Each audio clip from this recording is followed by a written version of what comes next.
You are looking live at a jam-packed Morrison Market in Portland, Oregon, as Prestige Wrestling proudly presents Big Kiss Goodnight. My name is Jordan Castle, thrilled to be on the call for our second to last here from Portland.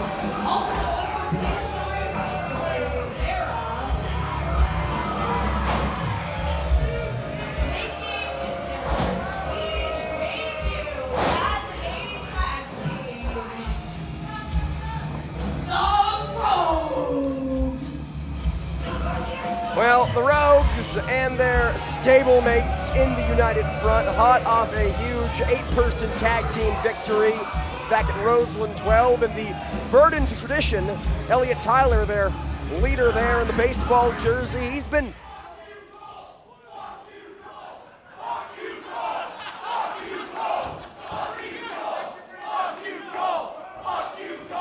I couldn't have said it better myself. He's been living up to that name with newfound friends in Cole Rivera and Sid Silem and an old pal in Casey Ferreira. He's been just that. And that's something these men, tag team staples in the era, are hoping to do everything in their power to stop.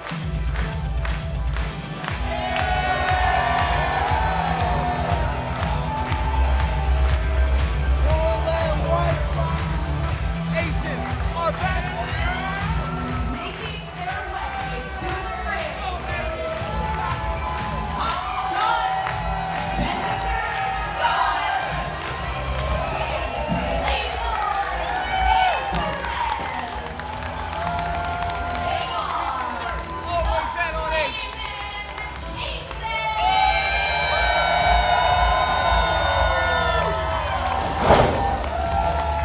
Reunited, and it feels so good. It's the first time we've seen Spencer Scott and Zay Perez in proper tag team action since the former's return from a potentially career-threatening injury earlier this year, and now with Zay Perez by his side, Spencer Scott looks to prove that he is back and hotter than ever. Flamin' Aces, a team we've seen here in Prestige against the likes of Midnight Heat and the Hammer Brothers, no doubt will have their eyes on our Prestige Wrestling Tag Team Championship match later on tonight, and huge implications not just for the Prestige Wrestling Tag Team Championships in this one, but also the issue between all of these men.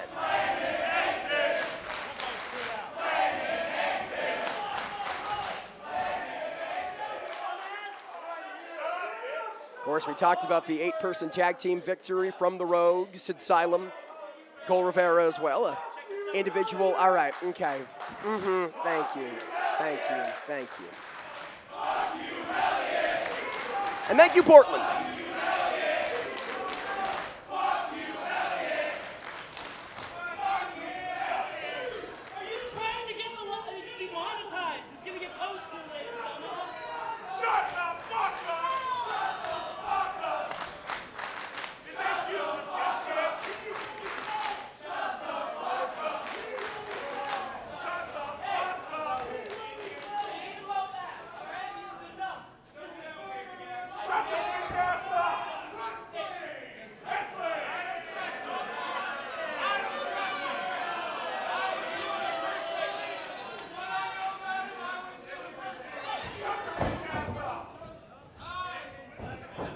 Elliott drawing a proverbial line in the sand. Spencer, a little untrusting, and you can hardly blame him. Ever since Elliott's shocking actions at Roseland 9, spoiling the retirement of Drexel, an action that started all of this, there you go.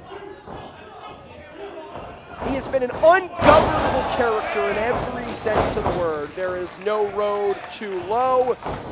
There is no bar he's not willing to cross en route to success here in Prestige Wrestling. And Spencer Scott making him pay for his sins with a chirping shot to the chest. Of course, on the call solo tonight, we're joined by a bevy of guests as the night continues. And what a night we have in store, fans. I mentioned the Prestige Wrestling World Tag Team titles up for grabs one more time between the Midnight Heat and the Hammer Brothers. In our main event, Matt Brannigan head-to-head with Kevin Blackwood with the Prestige Wrestling World Championship on the line. The first defense of that Prestige Wrestling World Championship by Blackwood here in Prestige since his shocking capturing of the title back at Roseland 12. Zay Perez here, telling Elliott Tyler, you are in the wrong part of town, my friend. And this right here, this is what makes the Flamin' Aces so great. Tripping Tyler up. Facebuster kick combination and a standing moonsault from Spencer Scott. Double knees from Zay Perez, now legal. Floats over, but only a one. Zay Perez, someone who, amidst Spencer's injury, has experienced a great deal of single success. Casey makes the tag, and that's something that United Front have made a great effort in trying to use to drive a wedge between the Flamin' Aces. To say, you know, Spencer, Zay took this time while you were out. He didn't wait for your recovery. He found a new tag team partner. He entered the Cascadia Wrestling Cup and did very well for himself. He doesn't care about you. And Casey Ferreira certainly cares about a little poetry in motion here. Zay, hook of the leg. And a kick out from Casey. Likewise, they've been saying, hey, Zay, you don't need Spencer. You saw just a few months with Hot Shot on the shelf, and you fared very well for yourself. You entered the Cascadia Wrestling Cup. You found a new tag team partner, clearly doing everything they can to cause dissension between the two, and if it won't work mentally, they'll try their hand physically. Double team cohesion between the ropes. DDT for Casey. Cover on Spencer. The tide has turned here, fans. And it's been very, very interesting. Casey, originally a little mistrusting of Sid Silem and Cole Rivera. A little unsure of whether or not he wanted to be a part of this United Front. Tag team partner Elliott Tyler convincing him, saying, listen, you don't have to like these guys. It's about earning your place on the big Prestige shows. It's about becoming a Prestige regular, the way I have since I've changed my attitude. And it seems slowly but surely Casey, in many ways, turning to the dark side.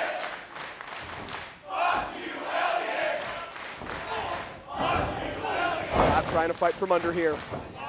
Tyler with an answer. He lacks in stature. He makes up for an attitude. He is a mean professional wrestler.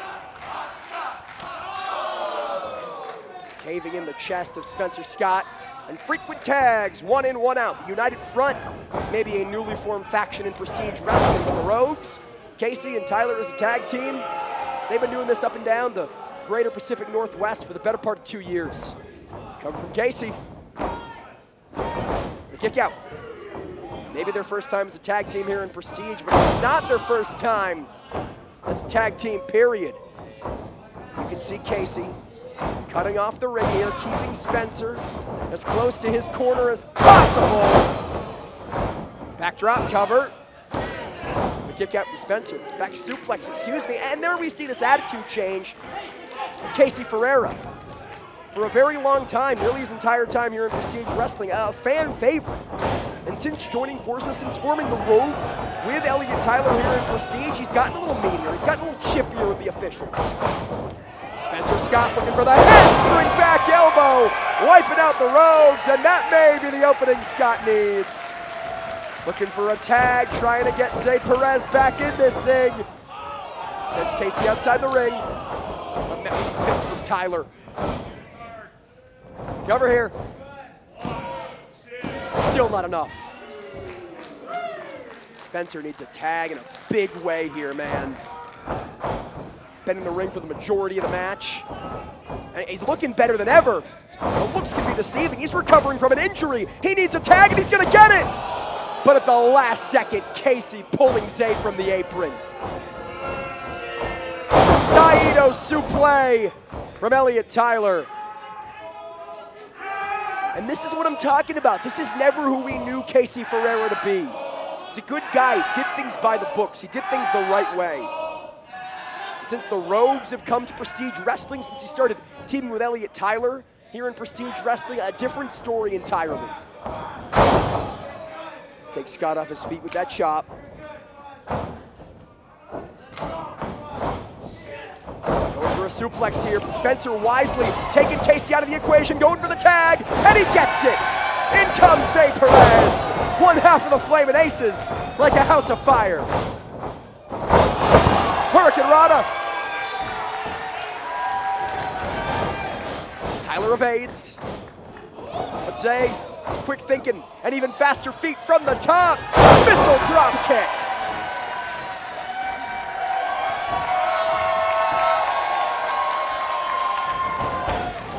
There's that fiery competitor we saw in the Cascadia Wrestling Cup. Got him up for a gory, perhaps. Depositing Tyler face first. This could be it. No, only a 2.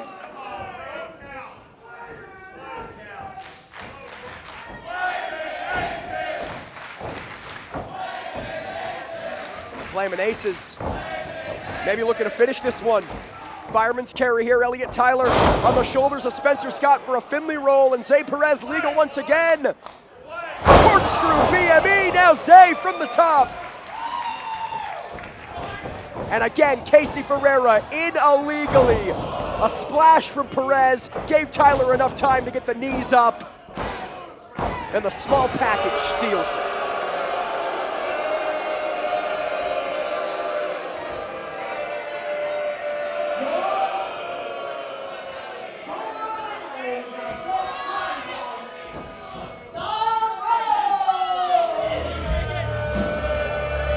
Well, it was dirty. It's not like any win I've seen from Casey Ferreira in singles competition, but here tonight, he and Elliot Tyler once again got the job done. And even there, you see, what I like to believe is the true Casey Ferreira shining through. Pushing Tyler away, saying, hey, we got the job done, we won the match, there's no need for any post-match chirping here. You know, the other half of the United Front are going to be in action later on tonight as Sid Silem and Cole Rivera join forces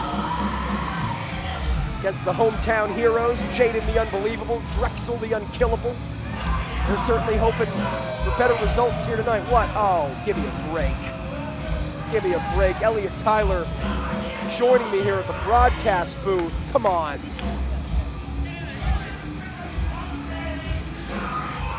Casey Ferreira, what do they call that? What kind of bullshit production is this? You only got 2 headsets, I guess you're off the job. I guess you got the night off, pal. Looks to me like the undefeated tag team, the Rogues, just so did that schmuck Spencer Scott and the Playboy Zay Perez. That's what it looks like when you come into a hometown crowd for the Flamin' Aces and beat them in their own place. It's hard out there to be the best tag team on the West, ain't it? It ain't easy. It ain't easy, but we do it well. All right, what do we got next? Watch and follow that. I don't think anyone can. Might as well go home. Crowd got their money's worth.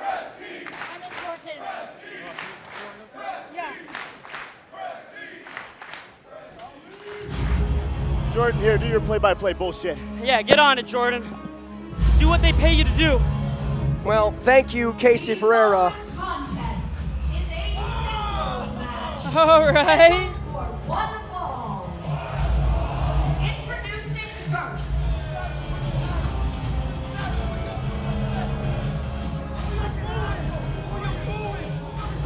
Making his way to the ring from Queen Creek, Arizona. The owner of Saturn's Ring, Bryce Statter. So, Elliot Tyler, I take it this means you'll be joining me at the broadcast booth in the foreseeable future here. I'll be here as long as I want to, Jordo. Well, congratulations for you and Casey's victory here in the opening contest. It wasn't by the books, it wasn't pretty, but it certainly got the job done. By what context was it not by the books? I mean, Casey Ferreira intervening, the sneak attack to Zay Perez, pulling him. None of that happened, pal. You must have been watching an old rerun of someone else. He's trying to bury you, I'm not letting him. Well, be that as it may, here is someone that no one can bury as much as anyone might prefer it. The Prestige faithful coming alive for the Tower of Power.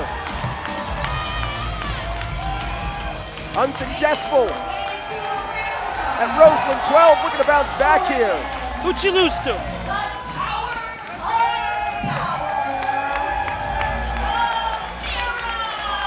Well, that would be none other than the DPW Women's World Champion and fellow Canuck in Nicole Matthews. Sorry, former DPW World Women's Champion. Yes. Who'd she get beat by? Who'd she get beat by? Nicole Matthews losing the Who'd DPW Nicole Women's World Matthews get beat by for the Championship belt? to Queen Aminata. And who beat Queen Aminata? Queen Aminata, and so on and so forth. You tell me, Elliot Tyler. tell me It's one. Trivia night here. Name we're talking one person. We're talking about Amira here. Head-to-head with the debuting Bryce Saturn. Huge opportunity for Saturn on less than 48 hours' notice. Yeah, taking the spot of one of PWA Australia's greats, Ricky South, is Bryce Saturn. Now, I have never seen Bryce Saturn live in a ring, but I know his travel mates from that scene. I know how good they are. The Damien Desires, one half of Platonic Romance, the Bryn Thorns of the world, who both have lit my territory, Vancouver, on fire. So I have no doubt someone who is their companion and roadmate in Bryce will bring the heat against Amira here. Well, he is the owner of Saturn's Ring, is Bryce Saturn. Huge opportunity again, where there is absence, there is opportunity. Signing on to this match with less than 48 hours notice, and Amira gonna make it a quick trip home to Arizona for Bryce, but only a 2 count here.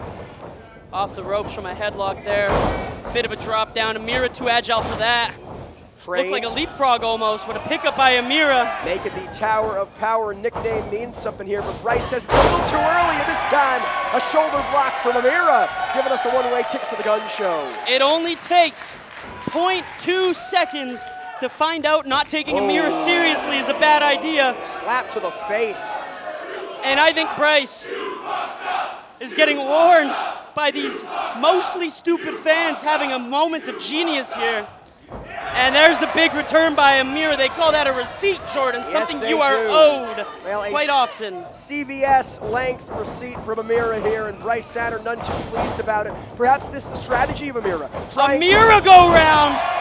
Trying to anger Bryce Saturn and throw him off his game, especially here in a place like Portland, her home territory where she is so beloved, Elliot. Yeah, I mean, if you don't know her that well, you love her. Amira, very close to me, a very good friend of mine and Casey Ferreira's, looking to go for a cannonball here.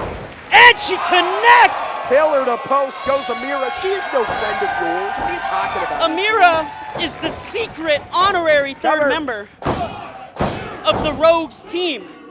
She is 1/3 of my group triple shot with someone who I have mixed emotions with, Zay Perez. She is someone I travel much road time. Hold on, thinking World's Strongest Slam here. Thinking We're World's gonna put Bryce Strongest Saturn away. Not hard to float over with the height of Amira. Amira floating over herself here, gets the boot up, and now looking to scale to the top. Yeah, they call that an enziguri, Jordan. And they call that evasion from Amira.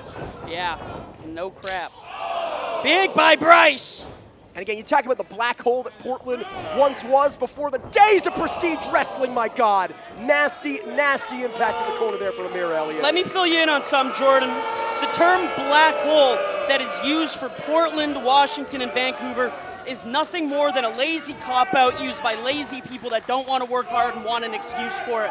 People like Amira, like Travis, like Judas, and like the man to my right, Casey Ferreira, big Irish whip by Bryce Saturn. People like us, we don't consider it a black hole because it's easily escapable. There's no excuse. This is not a black hole. Amira proves that with how she is everywhere every weekend. Well, I mean, if you'll let me finish, Elliot, that's exactly what I was going to say. In recent years with Prestige Wrestling, with the likes of Amira, Travis Williams, Judas Icarus, and yes, even yourselves, we have changed Say that my name when you perception. say that. Elliot Tyler, we have changed that perception, and Casey Ferreira. Bryce Saturn, no doubt, looking to do the same. Cover here on Amira. Comes from Arizona, and in many ways a hidden gem, a diamond in the rough in the world of professional wrestling, looking to not only put himself, but his entire region on the map with a win here. I mean, that is a big task. Bryce Saturn, one of the standouts from the Arizona scene, stiff competition, Very impressive. Even just a good showing here against someone like Amira shows it. Stiff Russian leg sweep here, but as you can see, taking time in between. He'll drop Amira, very successful offense, and then go for a pose. Big elbow drop following it. Cover here. And what do you make of that? Jaw-jacking with the audience, smirking at the audience, posing at the audience. I think a instead crowd of like this capitalizing. deserves it. A crowd like this deserves to be put in their place every few minutes because the city of Portland is so entitled that they will forget that they are nothing more than ticket buyers and not the real part of the show that they believe they are. It is important for people like Bryce to remind them that they do nothing more than pay the wage to sit in those seats. Well, Amira feels like it's her duty to defend Portland. She's been called the heart and soul of Portland, Oregon. How's that for defending Portland? Vertical suplex by Cover. Bryce Saturn. Yeah, Soul might have left her body there, but Amira still manages to kick out, still manages to get the shoulder off the mat. And you could argue Bryce could have won that if that pin was used to 100% success if he distributed his weight over her shoulders and not just applying to the stomach. Uh-oh. Could be thinking Finley roll here. Amira, sunset flip now. Deep high angle tuck on that pin. Maybe thinking fatality. Bryce his out version. going for a lariat. No, a crucifix pin. Shoulders down here. Amira trying to finish this one quickly by any means necessary, Elliot. You see Bryce kicking the legs. That helps him gain momentum. Big short arm lariat. Ripcord lariat there, and another follows through, maintaining control of the wrist, and now fireman's carry of her own. Samoan drop by Amira. And just like that, the tide has turned. Amira with the Rose City in her corner, coming alive. How's that for just ticket buyers, E.T.? They bought the ticket. I don't know how you try to change my mind there. But they're willing Amira on. Big cross body. This could be it. No. What does Amira have to do to get the Duke on Bryce Saturn? At this point, he's looked so impressive in his prestige debut. Amira with very little momentum on her side after falling to Nicole Matthews. What's it going to take here to get the win? Perhaps the world's strongest slam. It's going to take the world's strongest slam to get the win. You just know it. It has been such a reliable move, going for the spinning back fist, push off the ropes, going for a line, duck through with a discus of his own. Looked like he clipped her in the jaw there. Calls that the mass effect. Does Bryce Saturn. Pop up, power bomb! Cover here. Weight across the shoulders, no! And of course, we have to give credit to Bryce Saturn where credit is due. Amira maybe expecting a different opponent, Elliot, but was expecting to wrestle here tonight all the same. I mean, same cannot be said about Bryce Saturn. 48 hours ago in Arizona, thought he had a Sunday off. Of course, but you think the difference of the prep for this. Amira has spent weeks studying Ricky South, studying for a very specific opponent. Bryce has been studying for an opportunity. He's been practicing. Going for that Finley roll. Big slip through. Fatality once again. No practicing for this. Big German! When you train for any opportunity, you do better than one who trains for one. And this might be the opportunity Pop that Bryce up Saturn again. needs, but this time Amira saw it coming, spiking him on his neck. Rana, hold through. No. Maybe didn't get the win because she didn't hold the legs there. Big spinning back fist. From a woman who has gotten the seal of approval from the legendary Aja Kong into the world's strongest slam. Cover. Amira with the win. I have been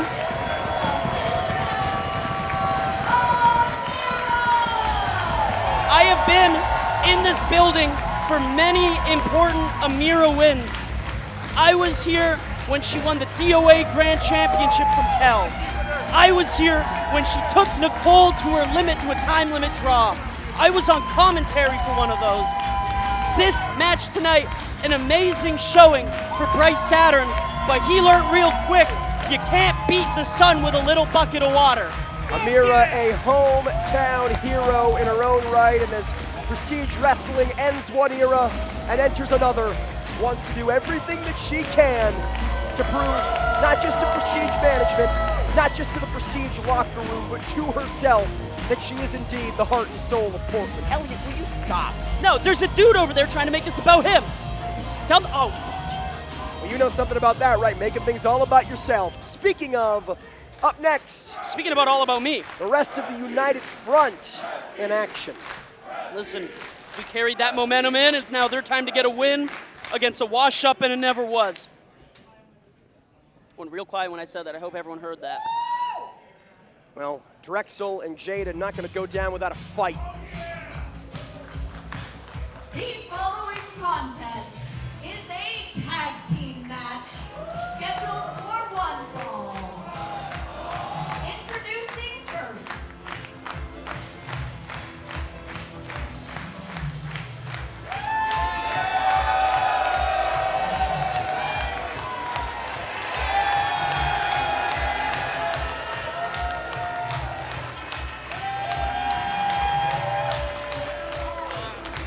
Making their way to the ring, Jaden, the unbelievable, and Drexel, the unkillable. There's three. Now, the homegrown heroes. Now, I know you're not trying to step over Dolly Durkin's moment here, Elliot Tyler. She doesn't deserve to have a moment. Come As on. I was gonna say, there is three things no person wants to see.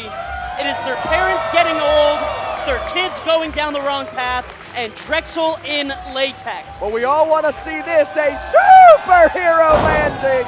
Terrible on the knees, but great for our hearts. And I don't know, Elliot Tyler, something tells me maybe you're a little scared about the seemingly effective cohesion we have on display between Drexel and Jaden the Unbelievable, changing out the wardrobe, perhaps signifying the partnership with Jaden the Unbelievable. I don't think there's anything about a demon with a nipple piercing and a superhero with a Spirit of Halloween hoodie on that's good, all right? You trying to convince me or yourself, my friend? I don't need to convince myself.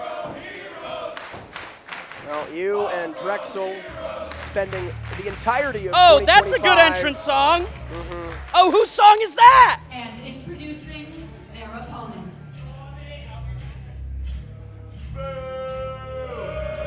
Well, now we know. I'm shocked. Oh my God. Oh, hey, buddy. Hey, pal. Sorry, I'm doing my job. You wouldn't know what that's like. You're too busy shenaniganing. That'll work. Doesn't need to be, pal. I got the point across. Turned around. Language is fluid. I would know. There's a lot of fluid things I am. Language is... Enough. Sorry, we're good. We're good.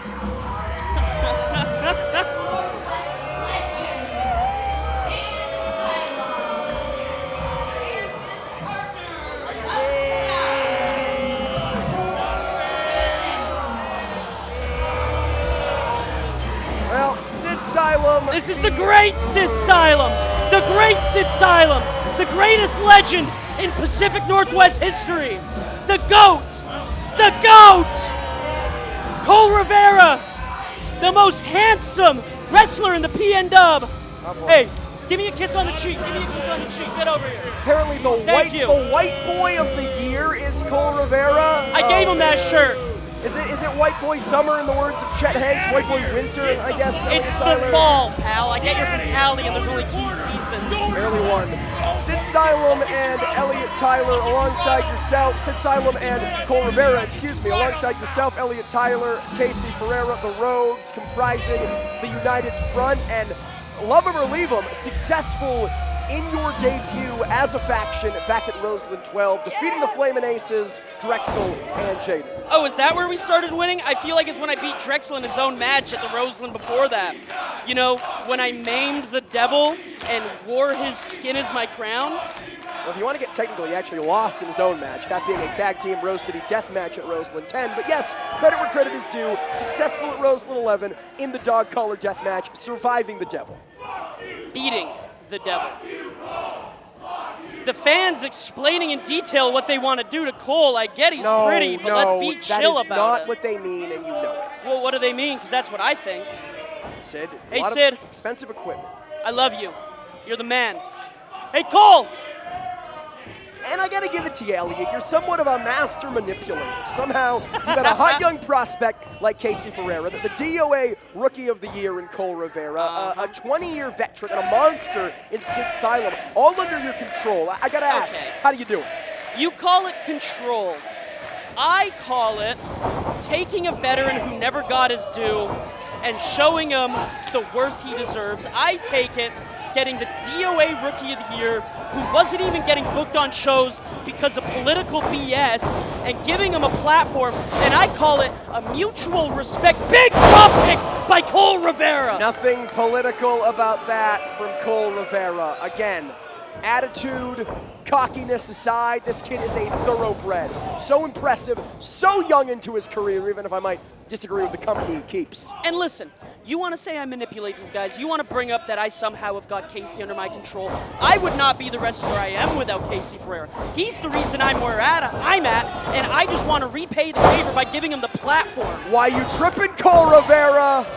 Jaden the Unbelievable, a former Prestige Wrestling Tag Team Champion and OG of this organization, proving exactly why. I heard a rumor from the Prestige medical doctor that Jaden didn't actually get a haircut. He's just so rotten to the core it's falling out now. That is pseudoscience, that is fake news in every sense of the word, and now, talking about tag team cohesion, little double drop kick with Drexel into the cover. Yeah, Cole trying to get out and get some air like a competitor would, and Drexel not allowing him a very fair moment to break, now ringing the right arm. E.T., what are you talking about? It's What do you mean, professional what am I wrestling. There's no tag. There's no Yeah, I'm timeouts. sorry. The first word is professional. You be fair, Jordan. Well, do as Like you that. say, not as you do, A I perfectly suppose. legal tag, a perfectly legal shot to that oversized dome by the perfectly legally sized hands of the great Sid Silem. Oversized is certainly a word you could use to describe Sid Silem, the man with the most eliminations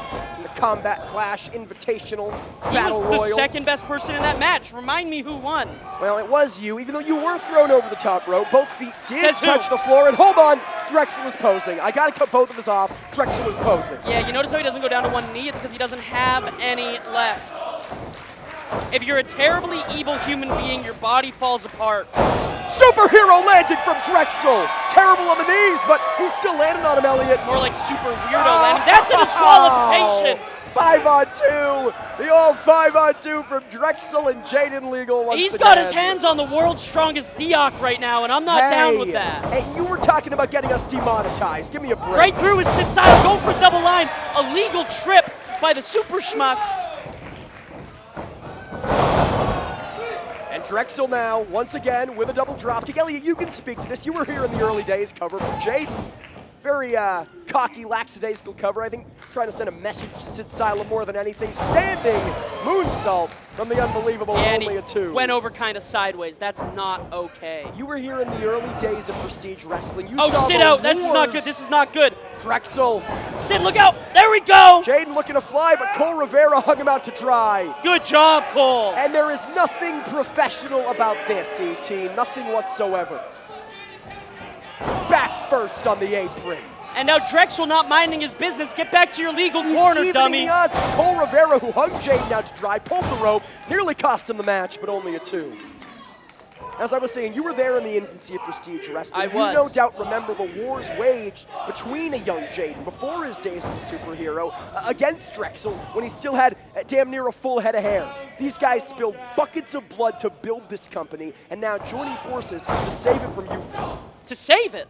That is their credo. That is what they save said. it. That is their words, not mine. This building is the most packed it's ever been for a Prestige show. Who were the most prominent names on that poster? That would be one Matt Elliot Brannigan, Tyler. That would be Kevin one Casey Blackwood. Ferreira.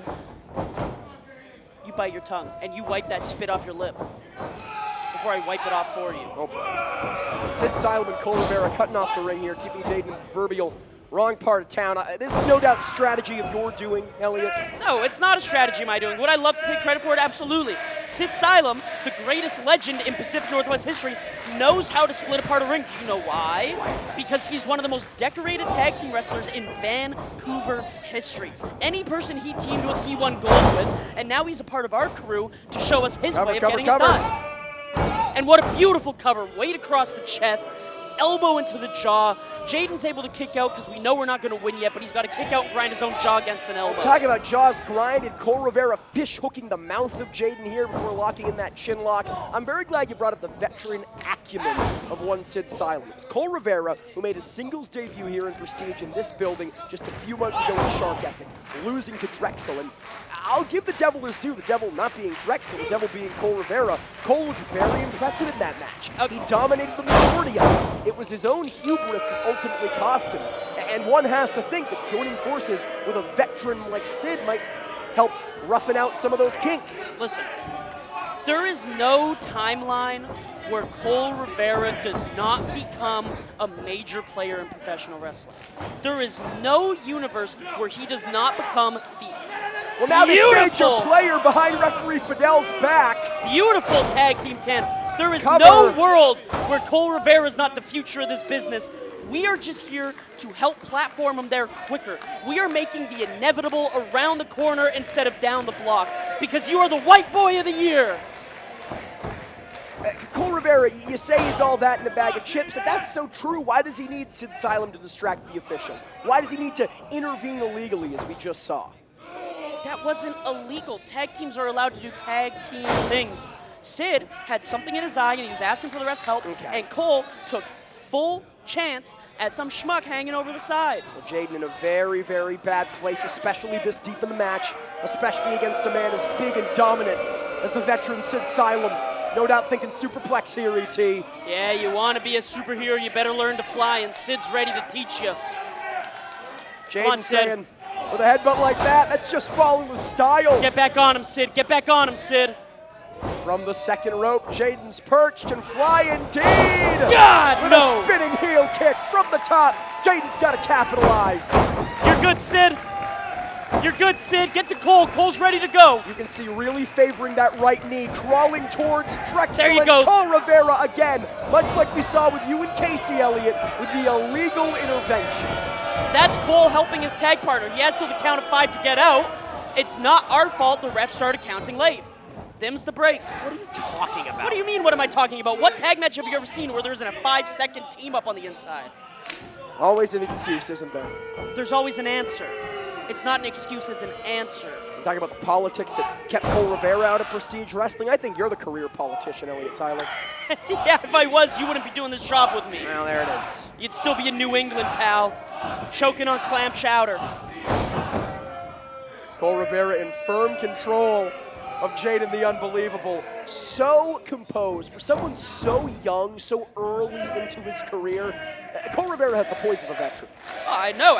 Why do you think he's one of my favorite people to train with? He's a sparring partner. Every time me and Casey are in Oregon, we hit up the Oregon Pro Wrestling School. We tell all those Joe Schmoes that can't get out of fundamentals to leave the building so we can roll around with the likes of Cole Rivera and sometimes Zay Perez if Spencer's not bugging him. Cheap plug for the old Lionsgate Dojo. Let me ask you about I that. just said the Oregon Pro Wrestling School, buddy. Did you not hear me? I plugged that. Are you and Casey not products of the Lionsgate Dojo? We are products of our hard work. Jaden trying to fight back from under, trying to beat the numbers game here with a headbutt to Asylum. It's too bad he ain't that guy, pal. He ain't that guy. Fingertips away from Drexel. And Cole Rivera fighting like hell to keep him. Got him up. Got it, Cole. And a no superhero landing. Oh! The knee already damaged enough, but Jaden still with a wherewithal. Oh, no. Oh, God. Superhero punch, and it's now or never, Elliot. He's got to make the tag. You got this, Sid. Cole just did to Asylum. Finish him off, Sid. No, Jaden says not today. I'm not finished yet. Oh. And here comes Drexel, the unkillable. You're looking a little scared there, Elliot. A little sweaty here. I'm sweaty because I'm still coming down from my match, pal. I'm well hydrated. You can learn something from that. You're frothing at the mouth. You got those little dry white marks in the corner. You look ridiculous. Well, Drexel now filling up the well of one Cole Rivera and Sid Asylum using the White Boy of the Year as a human projectile. Suplex back-to-back into Asylum, and no shortage of history between these two. Friends for decades, and whoa. Sid, I know dang well he likes that. The masochistic Drexel willing it onwards. He's not gonna like this. Drexel don't like this. Or does he? Again, Elliot, these two were the best of friends, thick as thieves, brothers for so many years before you somehow brainwashed Sid Asylum. No, before Sid came to me asking what he could do. Broken up by Cole Rivera. And I said, all you have to do is believe in yourself. And he came to the quick conclusion that that included cutting off the dead weight of the unkillable Drexel. huge shining wizard. Yeah, the hometown heroes here in a bad way. Cole Rivera dragging Asylum back towards their corner. Makes the tag, and the fresh Rivera looking to reignite the issue we saw right here in Morrison Market and Shark Ethic. And Drexel, spinning in the face of Cole Rivera. Couldn't happen to a nicer guy. What the? The red mist of Drexel leaving the opening for the tag team cohesion. God, no. Into the cover. No. And that's all she wrote, Elliott Tyler. I'm sorry, did we not just see Drexel break the rules by spitting what I could only assume is his cheap tobacco? You got nothing to say about that one, Jordan? I think a picture's worth 1,000 words. Are you too busy washing the crusties out of the side of your mouth? Well, talking about frothing at the mouth, Cole Rivera seems to be crying. That has nothing to do with frothing at the mouth. Where are you going? Casey, where are you going? He's helping out a friend. Have you considered how important it is to help out a teammate? Elliott, play stupid games, win stupid prizes. The entire night, hold on from behind! Oh! Sid Silent with a steel chair to Oh! his brother, one to the back of Jaden, and this has been the plan all along, Oh, Elliott. it looks to me like these dorks are getting their due. To the official Fidel, give me a break! There is no excuse for Hey, this, hey, and here hey, come the Flamin' Aces! Case, go, hey! Elliott Tyler thankfully leaving the broadcast booth. He and Casey looking to even the odds, and this shades of Roseland 12. You heard it from Drexel.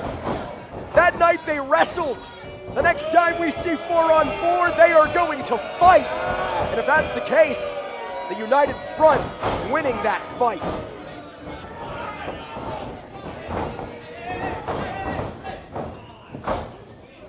Oh no. Power bomb from Sid Silent to Zay Perez.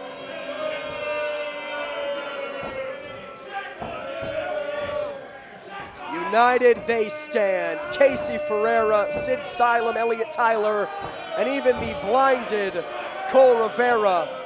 A dangerous force to be reckoned with here in Prestige Wrestling, and they're not done.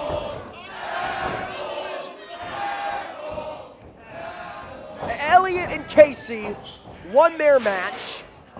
Sid and Cole fell short. You got the last laugh. I mean, what more is there to do? Zay Perez is defenseless. It's 4-on-1. What is this supposed to prove?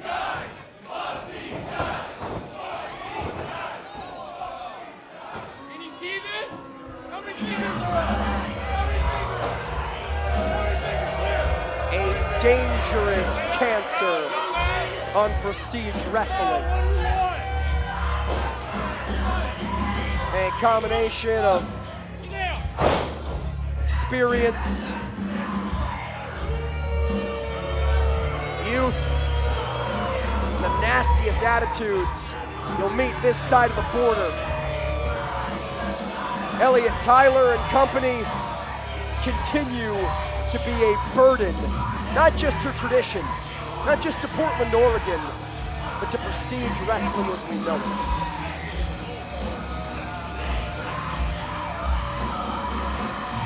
Well, by my count, the score even here tonight. Jaden and Drexel with the victory of the United Front with the last laugh.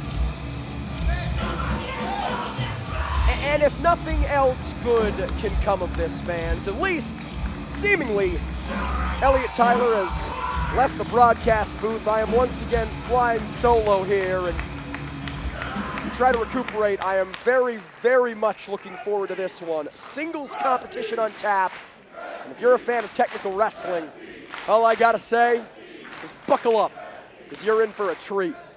The professional Travis Williams, head-to-head with debuting Fancy Ryan Clancy. We lost camera footage on the Hungry.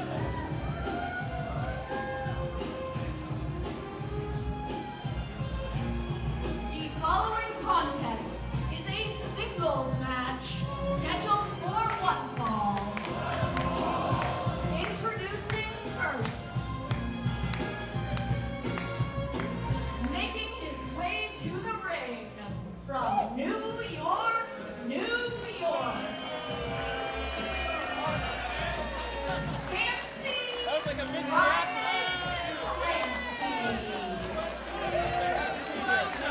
He is a distinguished, classy throwback in every sense of the word. A love child of Luthez and Gorgeous George, Fancy Ryan Clancy, no stranger to fans of West Coast Pro, making his prestige debut, and fans, he did not choose a ham and egger out of the gate.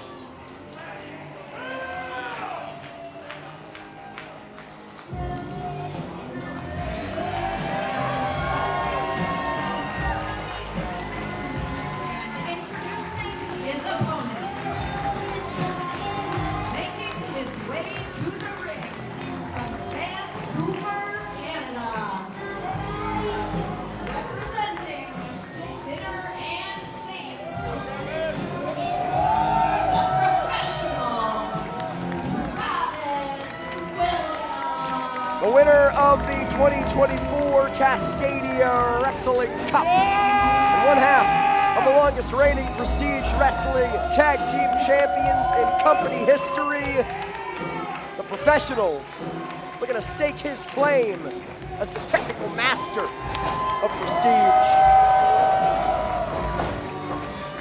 Of course, last saw him here at Morrison Market. Unsuccessfully challenged Carter Black for the New Texas Pro Championship. So in many ways serving as a gatekeeper of sorts. First Black from Texas, now Clancy from the greater New York area. Williams saying, welcome in. Now the work begins. And unlike our previous matchup, fans, no animosity between these two. In fact, speaking of both of them heading into this one, it's a match they've been lobbying for and looking forward to for a very, very long time, trying to test their mettle against one another.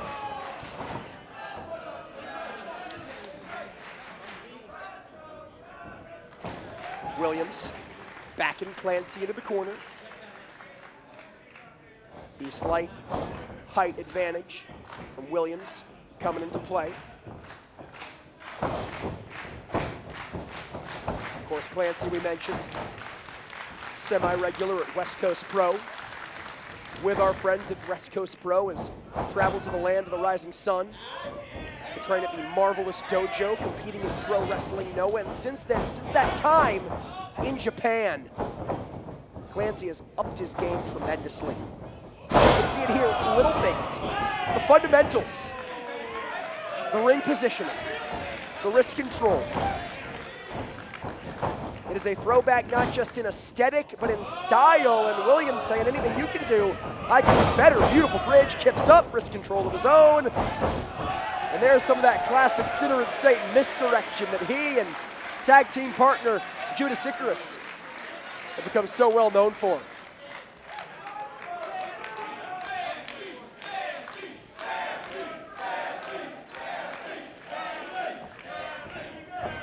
Beyond Japan, we've also seen Clancy competing in Germany as a part of WXW. Really all up and down Europe, plying his trade. A true world traveler, someone who wants to go anywhere and everywhere to become the best professional wrestler he can be. He's facing one of the best in the world now in Travis Williams.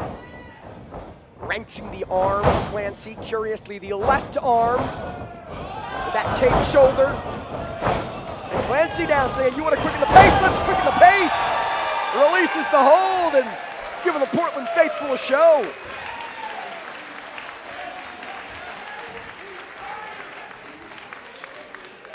Make no mistake, fans, just because it looks nice, just because it looks pretty, doesn't make it any less painful or any less effective.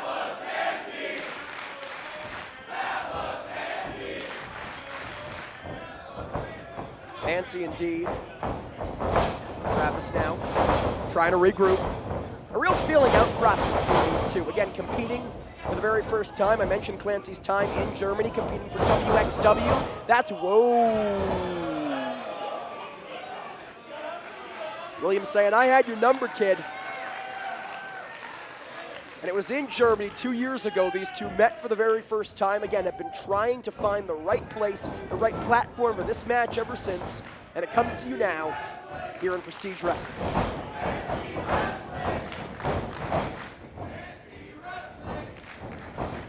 course, Williams, most recently picking up a victory in the opening contest of Roseland, 12 over Cody Chun. Look at this, forced downward with another gorgeous bridge. He manages to use that slight size advantage to force himself back up to his feet and force Clancy down to the canvas. No, Clancy won't go, and Williams instead back to that wrist control, bending those arms in ways they're simply not meant to go, and now stepping on the digits.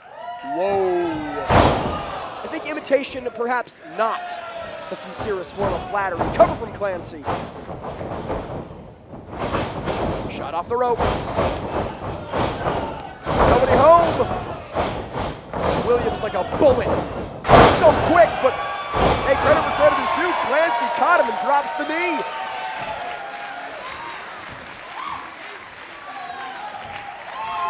Readjust, no, removing that shoulder brace, and I'm not sure how wise that is.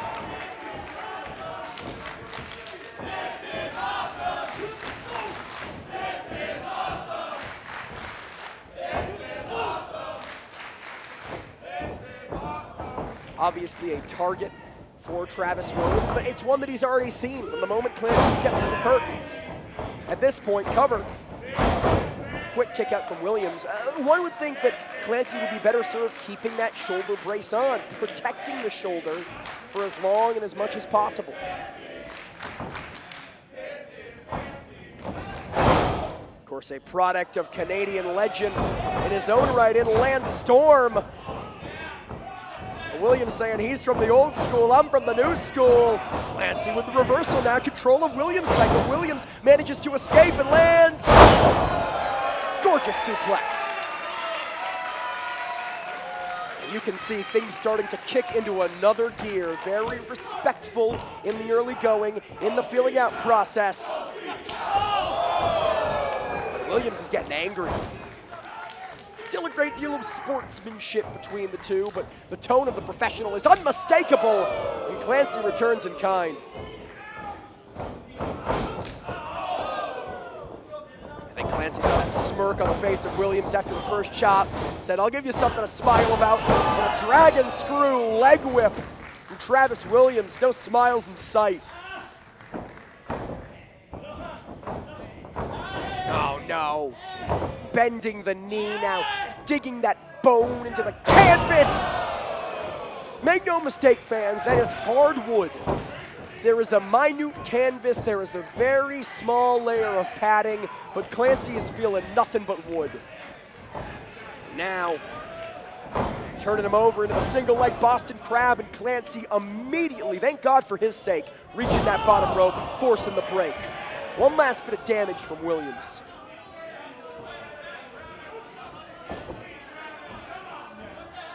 It's almost scientific when Williams is in the ring, dissecting Clancy. Clancy saying, I'm no frog. This ain't anatomy class. Thinking monkey flip, but Travis saw it coming. Look at the strength from the professional, again dropping Clancy on those knees. Forget the shoulder brace. Williams has found a target here. Snapping that leg again and again.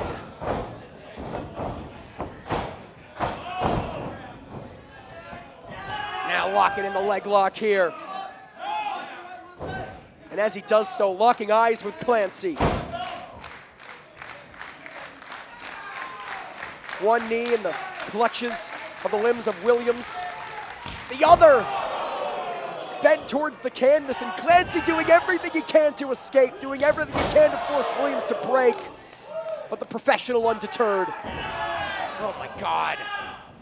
Unlike tag team partner, oh no. This time, Chop forces the break, fans, but is it too little, too late for fancy Ryan Clancy?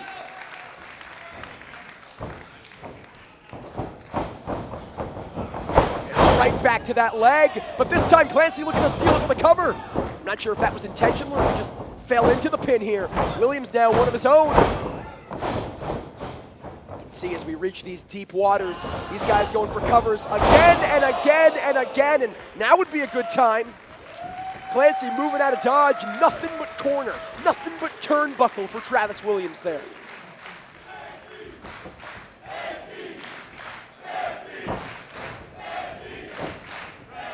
course, we'll see Travis Williams in singles competition in less than a week's time at Strength Beyond Strength in Los Angeles, California. Our co-promotion with West Coast Pro against Alpha Zoe, but Ryan Clancy still favoring that knee. Maybe suckering Williams in. Finally lands the monkey flip. He played possum to land the monkey flip. It's like a regular Noah's Ark here.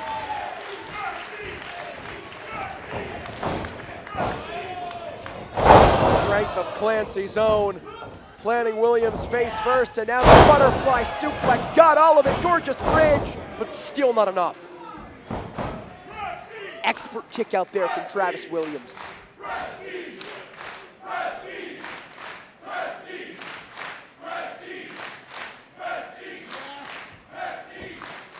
A clinic here, fans. As I said, for anyone who likens themselves, connoisseur of technical professional wrestling, doesn't get much better than this. Battering the back now. Going for one of those gorgeous drop kicks, a signature of Clancy. Catching Williams in the cover. Complete 360, complete rotation there from Williams. Forearm, and now thinking professional lariat. Clancy ducks. The response time is unreal from this kid. Chop block. Landing on those injured knees, but adrenaline pushes him through, and now Williams catching Clancy's hand with his own chin, rolling through into a brain buster. This could be all she wrote. No! No wasted motion from Williams. Right back into the Boston Crab. No single leg. He got all of it. Center of the ring, and there's nowhere for Clancy to go.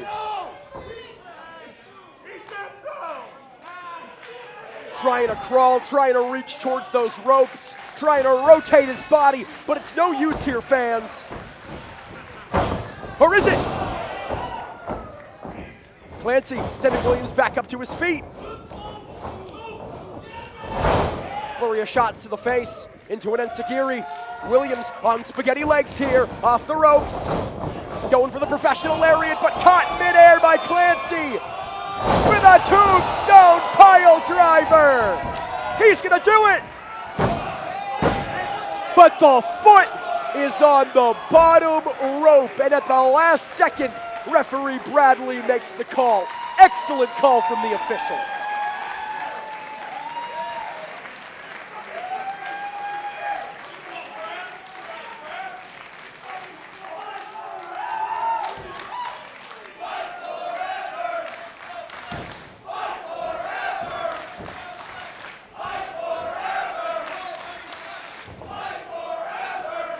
Let's make it very, very clear. That was not the wherewithal or the veteran instinct of Travis Williams to get that foot on the bottom rope. That was sheer dumb luck for the professional. Clancy didn't realize it. Clancy didn't drag him towards the center.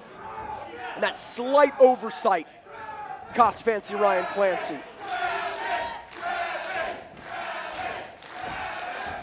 An old chippy here is Fancy Ryan Clancy. This is not the Ryan Clancy we've become accustomed to. Center of the ring here. He's got to be careful he doesn't keep his own shoulders on the canvas for more than 3 seconds. And how about the strength? How about the guts of Travis Williams deadlifting Clancy back up to his feet? Again, thinking brainbuster, but Clancy lands on that injured knee and sends spilling to the outside. Williams with the classic Sinner and Saint misdirection. And a gorgeous tope. And I think maybe, just maybe, that aggression. Oh! Drop kick! The gorgeous drop kick of Fancy Ryan Clancy. But Williams rolls under the rope. Again, that bottom rope is only recourse. The bottom rope, the only thing saving the matchup for the professional.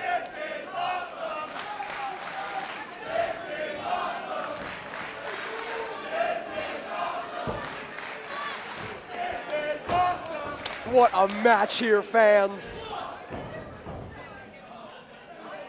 Fancy Ryan Clancy stealing the show here in his prestige debut, but there are no moral victories. You know that's not enough. He wants to put away the former tag team champion. He wants to put away the winner of the Cascadia Cup. Again, so aggressive, so gnarly is the offense of Fancy Ryan Clancy, twisting the neck of Williams. But Williams looking to steal it with a roll-up. No. Pick of the leg. Clancy with a roll-up of his own, but still only a near fall. Back and forth we go.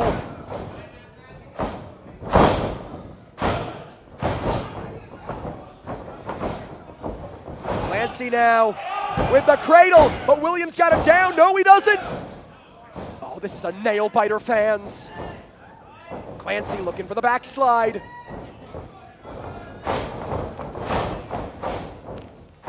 Williams with the shoulders of Clancy down.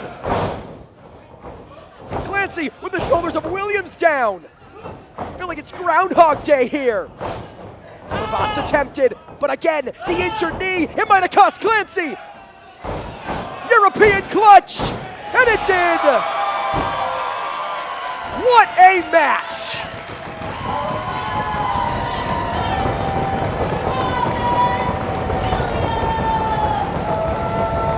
I said before the opening bell to get excited if you were a fan of technical wrestling. Fans, forget that. When these two share a ring, you should be excited if you're a fan of professional wrestling. Instant classic between Fancy Ryan Clancy and the victorious professional Travis Williams.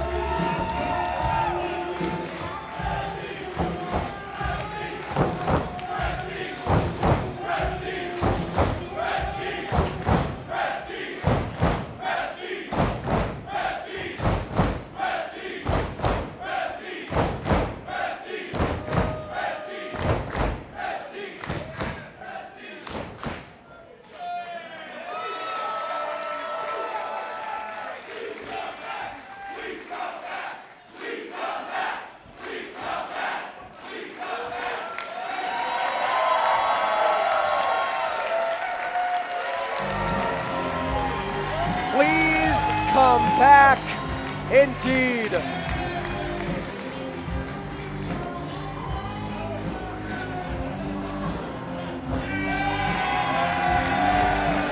We know we'll see Travis Williams November 7th in Los Angeles, California, when, in association with West Coast Pro, Prestige presents Strength Beyond Strength. He goes head-to-head with Alpha Zoe. And I don't think anyone would mind if we see Fancy Ryan Clancy back sometime very, very soon. Talk about victory and defeat, fans.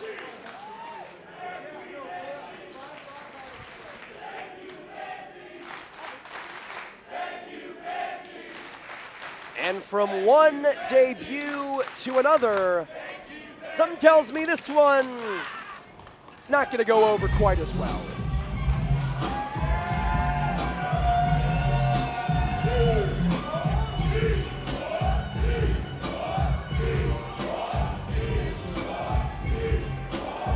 The following contest is a singles match scheduled for one fall.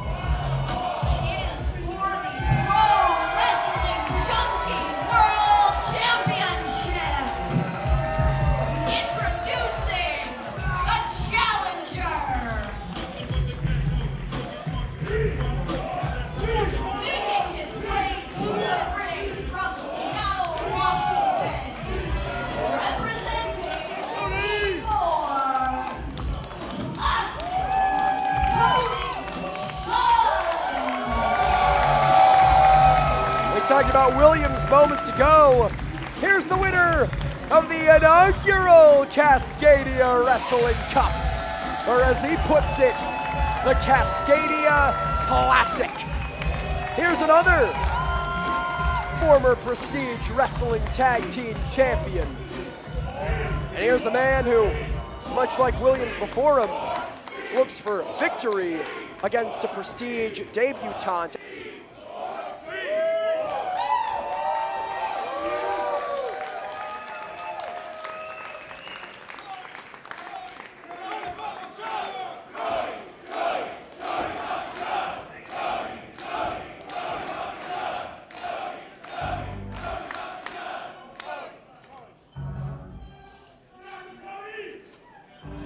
And introducing, making his way to the ring from New York City, the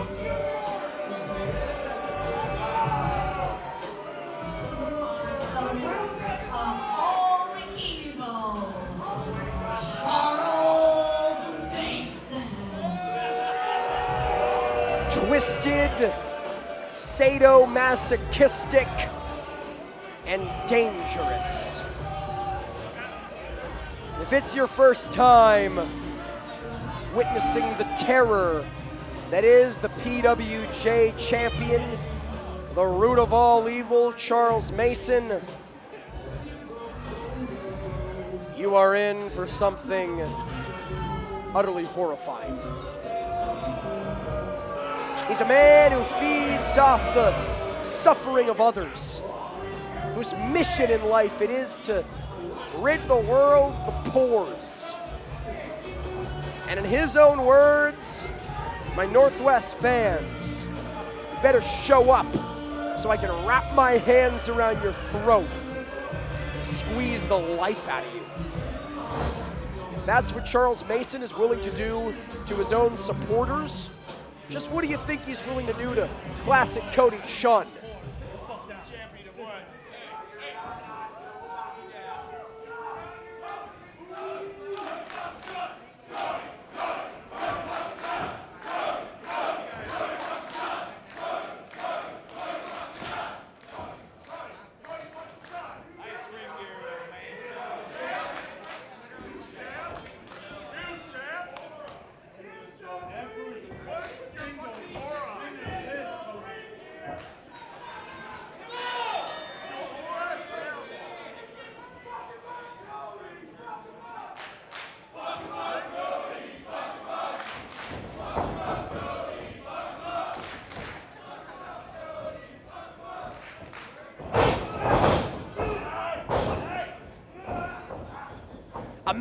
Immediately twisting the arm into a hammerlock.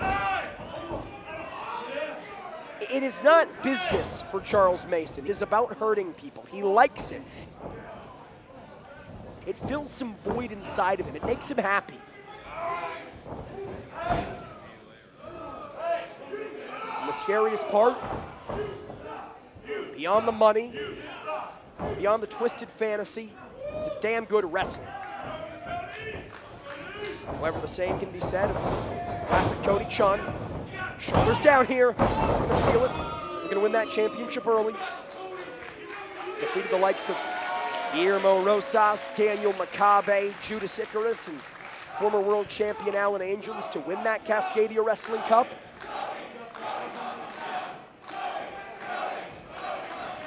Defeated Jordan Oliver, Man Like Darius, and Mustafa Ali back in Combat Clash. Four-way competition. And as he attempts to establish, oh, hold on, a choke here from Charles Mason. And this is what Cody Chun has to avoid. Leapfrog off the ropes, right into that sleeper hold. He cannot get caught in the clutches of Charles Mason. He says it's finger looking good.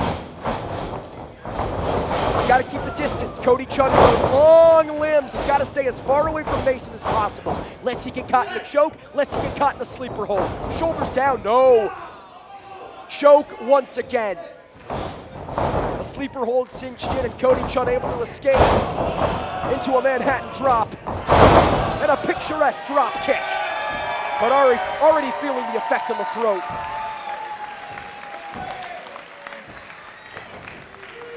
Mason scurrying to the outside. And this is the story of this guy.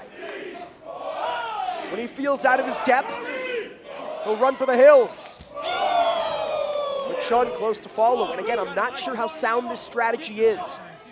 On the outside, that is Mason's realm. Case in point. He loves the chaos. He thrives in the unpredictability. Caving in the chest of Chun here. No, bring it in the ring. Giving Cody a tour of Morrison Market. Where the hell are they going? Referee Fidel trying to restore some order here. I do not envy him, not whatsoever. And again, champion's advantage. Mason doesn't care about counted out here. He retains the championship on a count out or a disqualification. It's a perfect rule set for someone as sick and twisted as the root of all evil.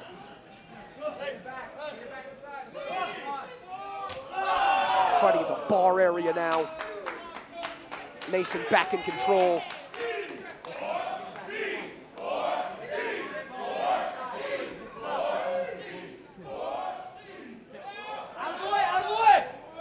But Chun, with a reversal of fortune, sends Mason face first into that corner post. Fans, that is hard steel, especially the post here in a prestige wrestling ring. They're edged, so not only does your cranium connect, but you're lucky if you don't cut yourself on the post. Again, Mason scurrying to the outside, now under the ring. Chun maybe looking to fly here, but Mason catches him in midair. Face full of water to disorient Cody Chun, and now a DDT on the apron. Perhaps knocks him out cold. Now it's Mason off the ropes. Mason saying, Chun, you want to head to the outside? You will, of my own accord, my own volition. Charles Mason is all about one thing, fans, and that is control. He wants to control his money, and he wants to control as many human beings as possible. Be that mentally or now in the face of Cody Chun physically. And Mason in impeccable shape here. The man that Patrick Bateman has nightmares about. Choking Chun with his own shirt and dragging him around ringside. Is this a wrestling match or a snuff film? What are we doing here? Listen, I understand this is a massive collaborative opportunity, but at what point does Mason have to pay?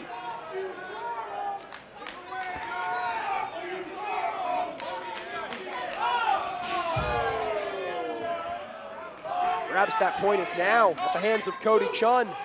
Sent into the corner steps. A double stop to the neck. Again, softening that neck up for the choke. Softening the neck up for the sleeper hold.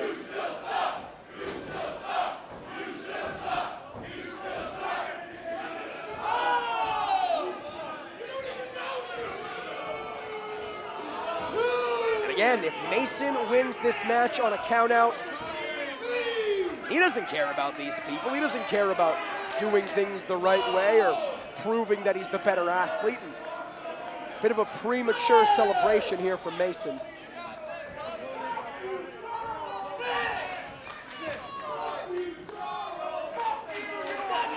Referee Fidel already up to a count of 6. 8, excuse me. And the beater buzzer, Cody Chun, rolls back in the ring. I think, unfortunately, it only served to infuriate Mason further. You thought he was dangerous before, now he's biting the forehead. Biting the damn forehead of Cody Chun.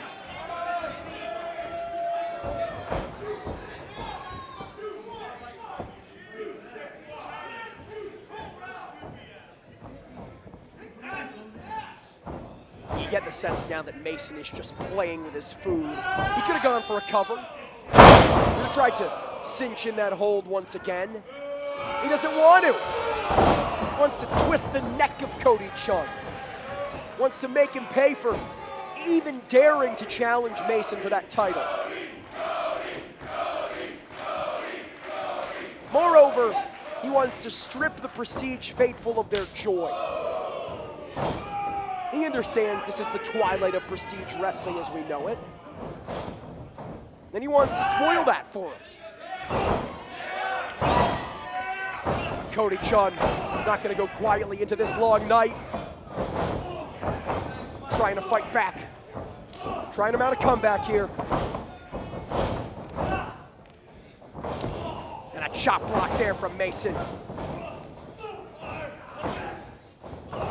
Again, repeatedly sending Chun throat first into his hands, into the ropes. Those hard steel cables, now drops him down with a back suplex. Made him think about it. Again, Mason could have gone for a cover at any moment. Whether or not Chun would kick out is inconsequential. Now he finally does.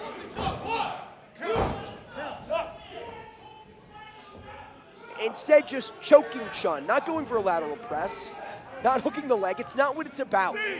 It's about sending a message to Chun, to the fans, to the entire locker room, both Prestige and PWJ. Again, raking the face, the nose, the eye, the mouth of Cody Chun in the clutches of the root of all evil.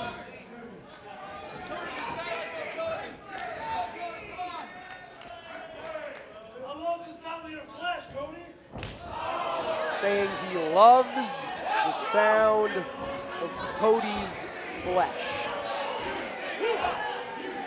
Now quite literally licking his chops. Connecting the throat of Chun once again. And raking the back. Looking to leave his mark on Chun long after this match is finished.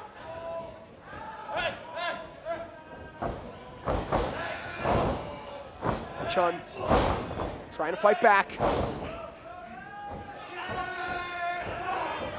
No, no, no, no, no, no, no! Damn near broke his neck into a lariat. But still Chun gets the shoulder up. That is the wherewithal that won, not one, but 2 tag team titles. That is the wherewithal that won the Cascadia Wrestling Cup. That is the wherewithal that beat the likes of Jordan Oliver, Darius, and Mustafa Ali in one night. But will it be enough against Charles Mason? It's not over, Cody. I didn't travel all this way to beat you so easy. I didn't. I didn't. Look at the chest of Cody Chun, fans. It's turning beet red. Redder and redder with every progressive chop, but Chun with one of those aforementioned receipts to Mason. And another. And a hat trick. Keeps him coming and coming and coming. We could be here all night. And Mason now biting.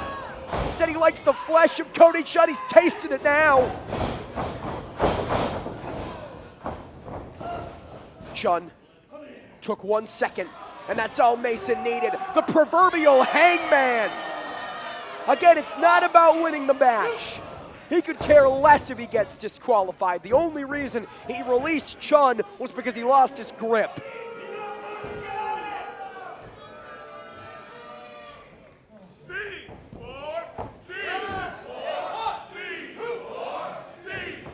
Going for that sleeper once again. You hear the chants of C4 from the Prestige faithful.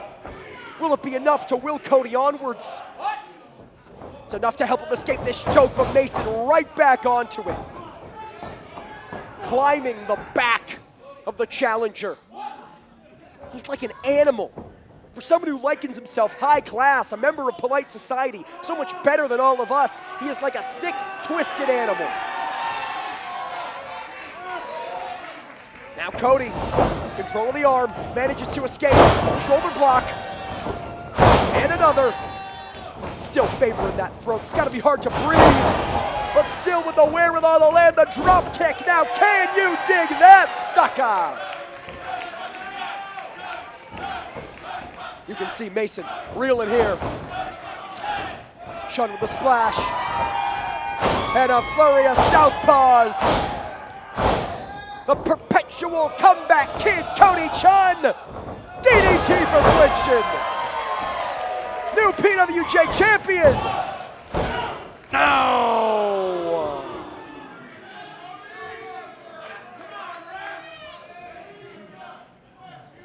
Only a 2 count here.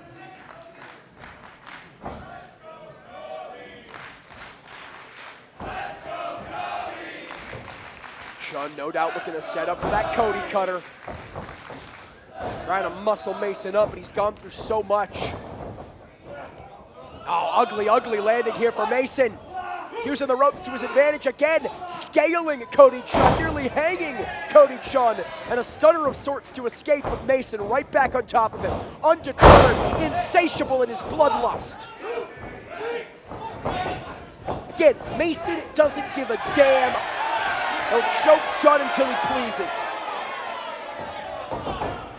What a small package from the challenger, Cody steals it, no!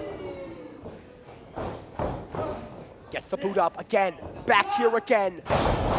Went for the double foot stomp this time, nobody home. Chun now. Folds him inside out, hooks the leg, looking to become champion. No! And you can see the frustration setting in for Cody Chun. Has endured so much.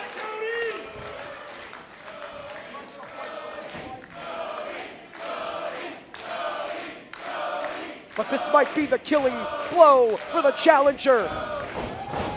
Thinking Cody cutter, but Mason, he's done his homework, he had it scouted! And a shotgun drop kick sends Chun into the corner.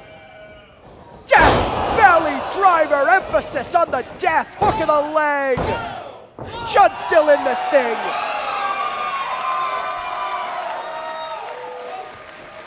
We got ourselves a match, people.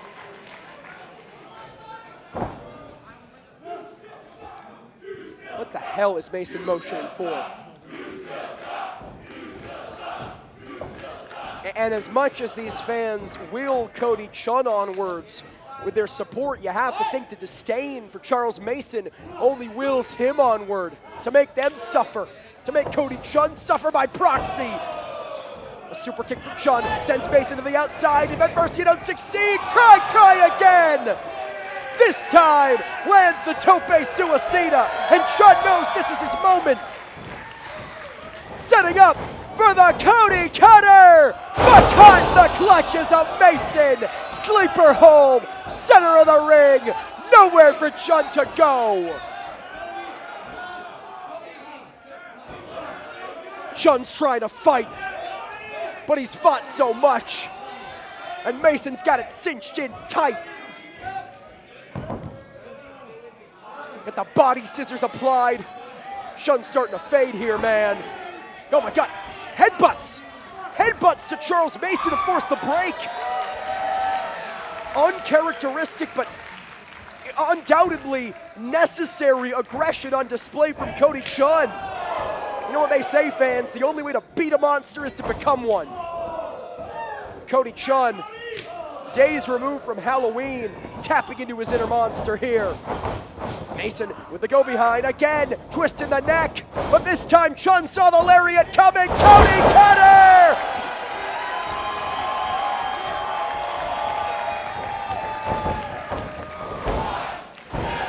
Oh, Mason gets the foot under the rope. Damn it.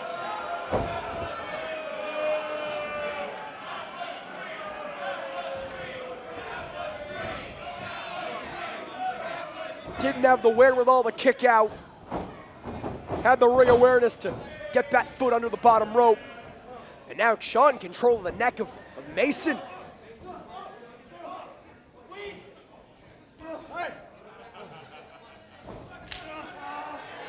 What a unique position for Mason. This time it's him running away from Cody Chun.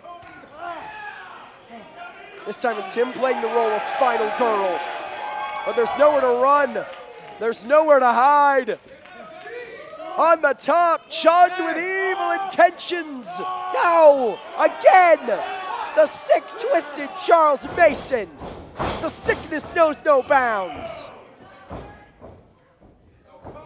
No, going for his own Cody Cutter. And Chun says two can play at that game, catching Mason in his own sleeper hold. Back into the corner. Back to that water again, trying to disorient Cody Chun. Worked like a charm earlier, and Chun none the wiser.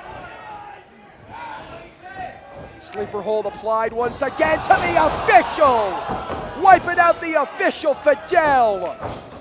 Has this been the master plan all along? Clocking Chun upside the skull.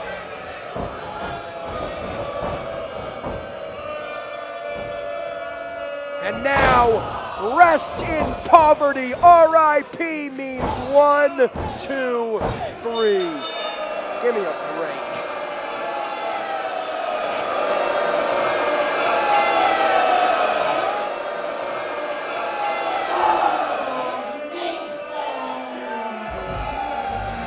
Well, in many ways, sickeningly apropos. Almost.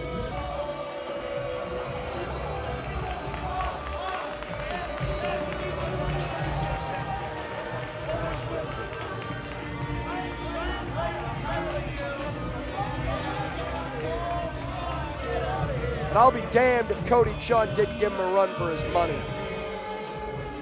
Fans, stick with us, because up next, championship action continues as the Hammer Brothers challenge the Midnight Heat for the Prestige Wrestling Tag Team titles one final time.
This year that the Hammer Brothers have done battle with the Midnight Heat. 3 of those have been with the Heat's Prestige Wrestling Tag Team Championships up for grabs. And after winning the Tag Team Turmoil against all odds back at Roseland 12, it is effectively put up or shut up time for the Hammer Brothers. I believe they have the Heat's number. I believe they have what it takes to beat the Heat and become new champs. New champ! New champ! New champ! But saying it, believing it, and them actually doing it, it's another thing entirely.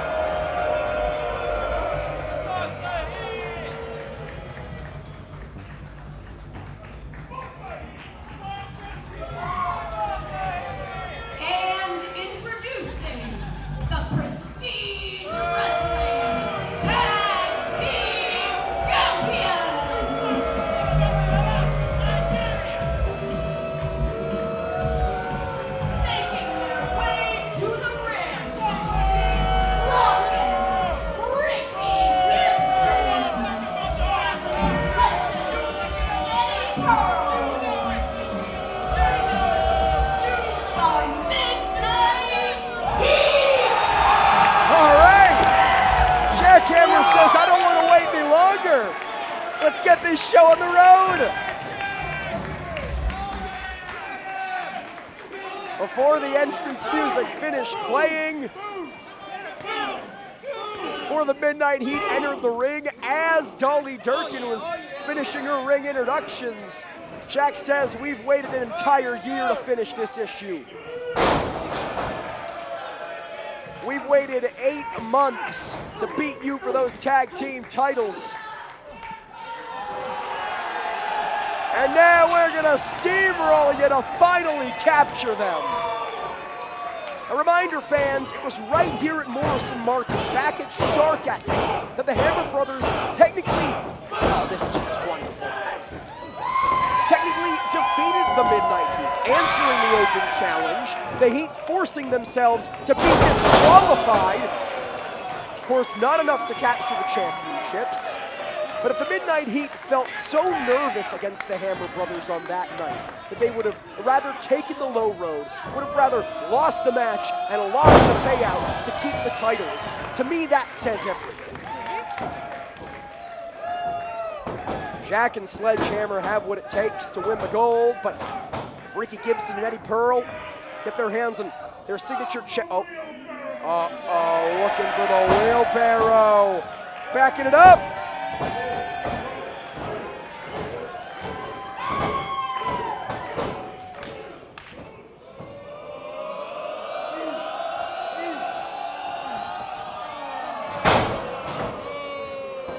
Oh, there was nothing to fill up the wheelbarrow. No mulch, or I'm talking about Eddie Pearl, I should say, manure.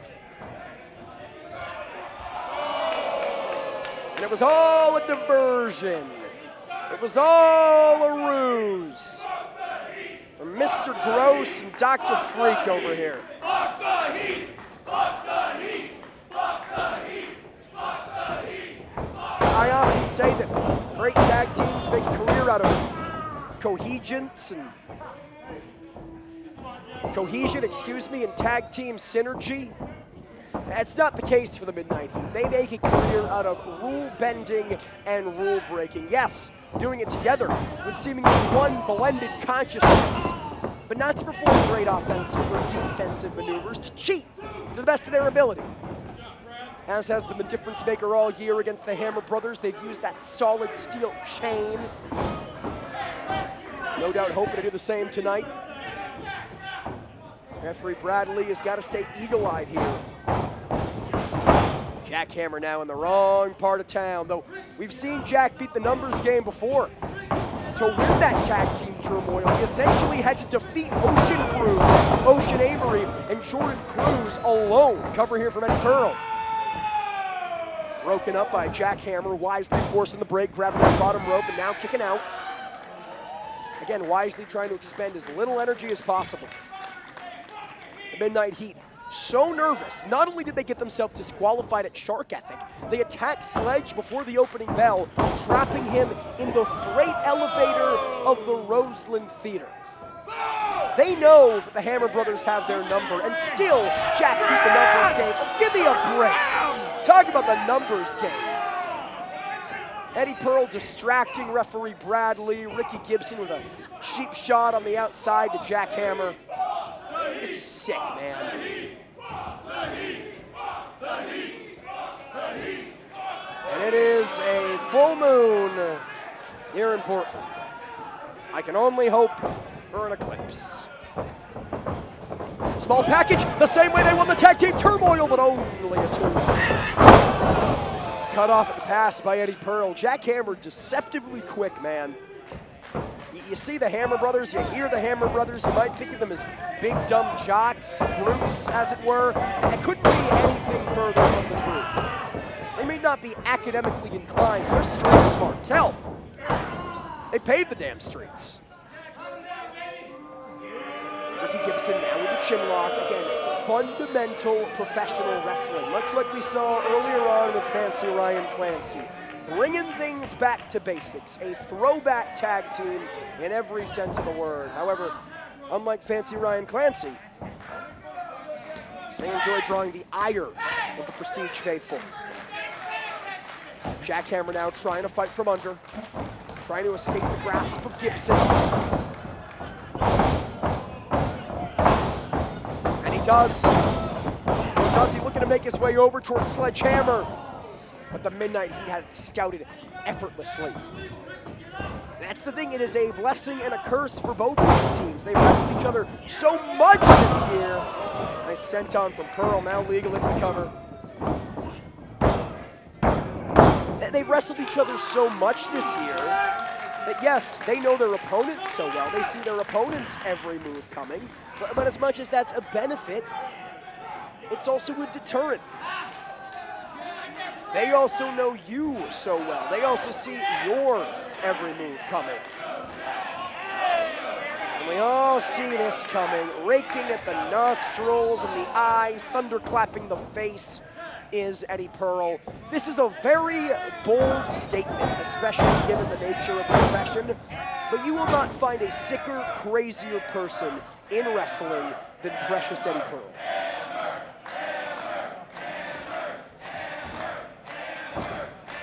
Prestige faithful have made their choice, and perhaps their distraction, all Jack Hammer needed.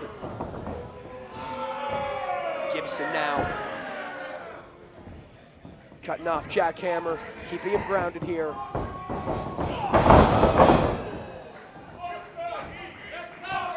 Of course, defeated Ultra Power to win those Prestige Wrestling Tag Team Championships. Cover from Pearl off the drop kick. It's been the entire story of the Midnight Heat. If the people love them, the Midnight Heat relish in defeating them and doing so handily.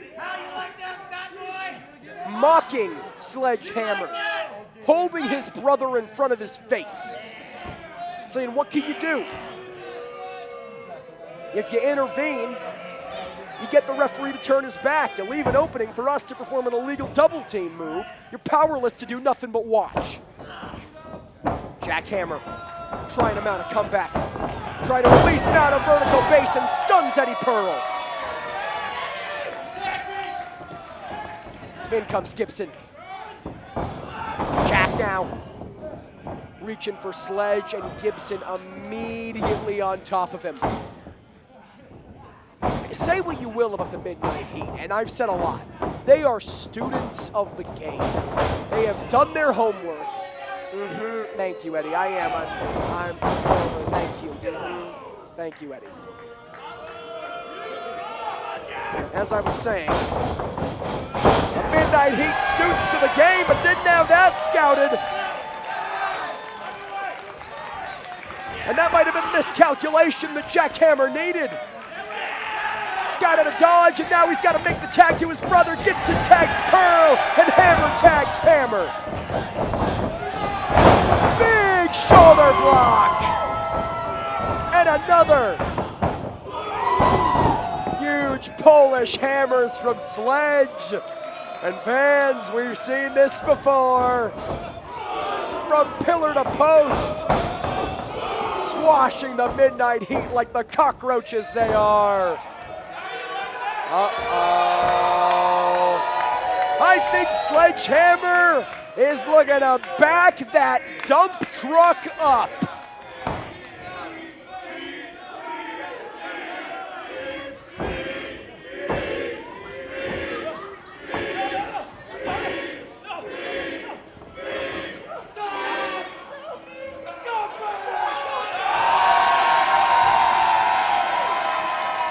Just imagine the smell. I saw Sledgehammer eating a roast beef sandwich for lunch earlier. Extra horseradish. And now, in the clutches of the Hammer brothers, looking for the Diesel Hammer pile driver, but Eddie Pearl with a super kick, he saw it coming. And Jack, as he did at Roseland 12 in the tag team turmoil, trying to do it himself, trying to do it for his brother, but he might not need to. Again, got him up, this time with an assisted power bomb! We got new tag team champions! No! Somehow, some way, Pearl finds the wherewithal to kick out, and a cheap shot, technically not a low blow, but a damn cheap shot from the illegal Ricky Gibson. And a Luthez press from Jack Hammer. Saying, you don't do that to my brother's little hammers. Pearl now. Shoulders down. Took him a second. Gave the opening Jack Hammer to get the shoulders up. And now Jack. Goozle in the throat of Precious Eddie Pearl. He cut his eye there on the top rope. Again, this effectively the last opportunity the Hammer brothers have to capture those tag team titles. And that last opportunity might end in heartbreak if the Midnight Heat puts them in the hot seat. And they do. The Midnight Heat retain. No! The same move they used to win those tag team titles. Jack Hammer just kicked out at 1.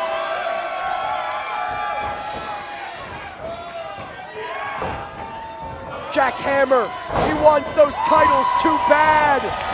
He suffered the abuse of the Midnight Heat for too long. He's hammering up.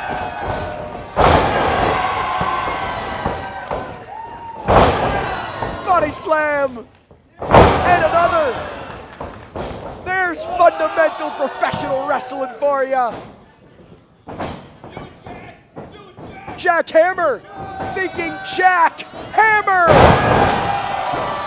Cover. Again broken up by Gibson. Milliseconds away from the Hammer brothers finally achieving their destiny, finally beating the Heat and becoming tag team champions. Pearl gets the boot up. Gibson again. This time with the Diesel Hammer pile driver. Their own damn move, but it's not enough! The Heat looking to add insult to injury. And Jack Hammer said, not like this. Not today, not with the gold up for grabs.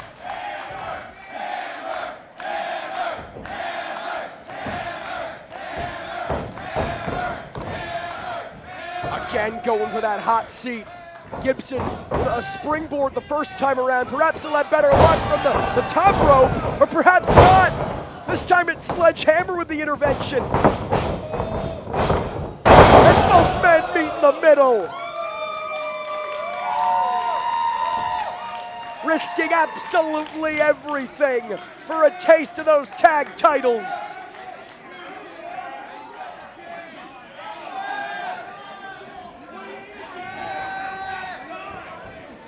What the hell is this? Distracting referee Bradley. Gibson said he's choking, and there it is. There's that same damn chain that's been the story of their entire reign. Jack with the construction hat. The helmet shielding the blow.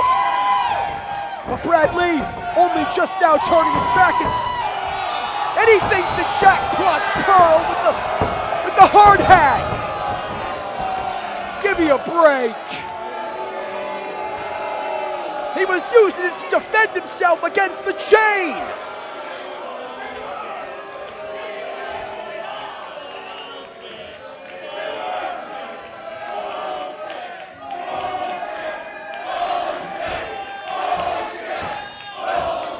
I agree. I agree. You can see referee Fidel back in the ring trying to reason with referee Bradley. I mean, they promised that 2025 would be the year of the Hammer. It's been anything but thanks to the Midnight Heat.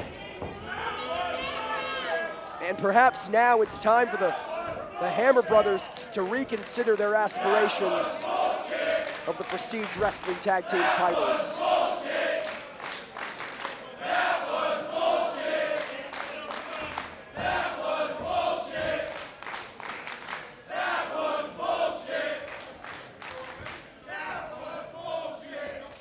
The officials of Prestige Wrestling, including senior referee Fidel Martinez, have discussed the controversial ending of this match. And after conversing with William Quintana, it has been determined that at Roseland, the Midnight Heat will defend their tag team championship.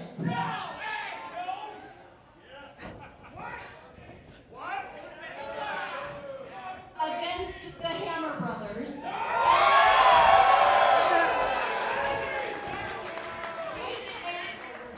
In a match of the Hammer Brothers choosing.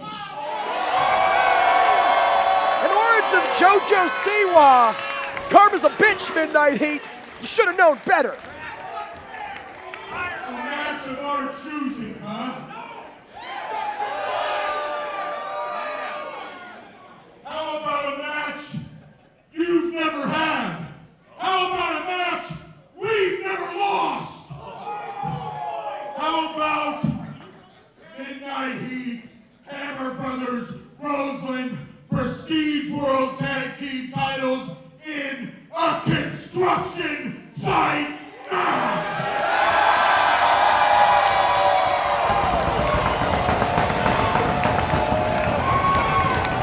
It's official!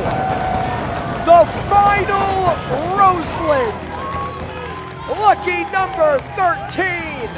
Because when you're a hammer, Everybody looks like a nail!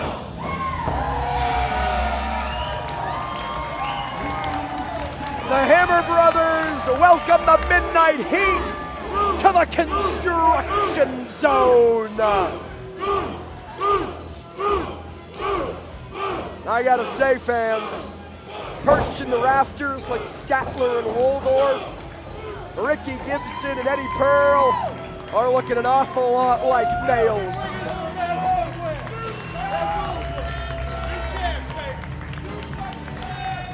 Well, that will be the final ever Roseland date TBA. The next time you can catch Prestige Wrestling is November 7th in Los Angeles, California, in association with West Coast Pro, that being Strength Beyond Strength. Already signed, Johnny Robbie defending the West Coast Pro Women's Championship against Amira. The Crush Boys defending the West Coast Pro Tag Team titles against Young Death. Andrew Cass defending his newly won Golden Gate Championship against Jordan Cruz. And speaking of, the Apex Mauler in action next. The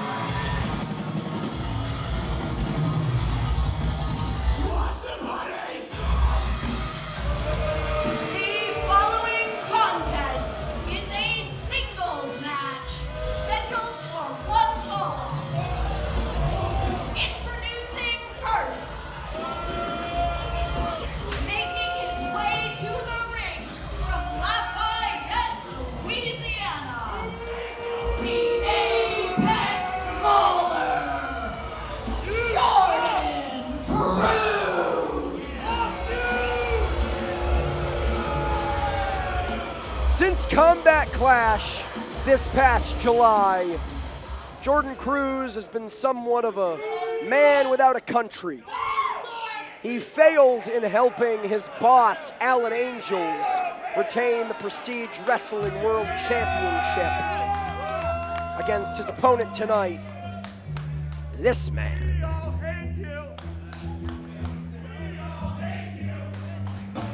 And introducing his opponent, representing Sinner and Saint, the Van City Vulture, Judas Icarus. And since then, we've seen him in singles competition. We've seen him in tag team turmoil competition alongside Ocean Avery to form Ocean Cruz. But perhaps most notably, we saw him intervene West Coast Pro and Prestige Wrestling's cruel summer. Spoiling Judas Icarus' first defense, the Prestige Wrestling World Championship. And as you heard from the man himself, it ain't over yet. Before he can focus on whatever is next for Judas Icarus, after losing the Prestige Wrestling World Championship to Kevin Blackwood, there is one stone left unturned. S is up! S is up! S is up! S is up! S is up! There is one wrong yet to fight. There is one Apex Mauler to beat.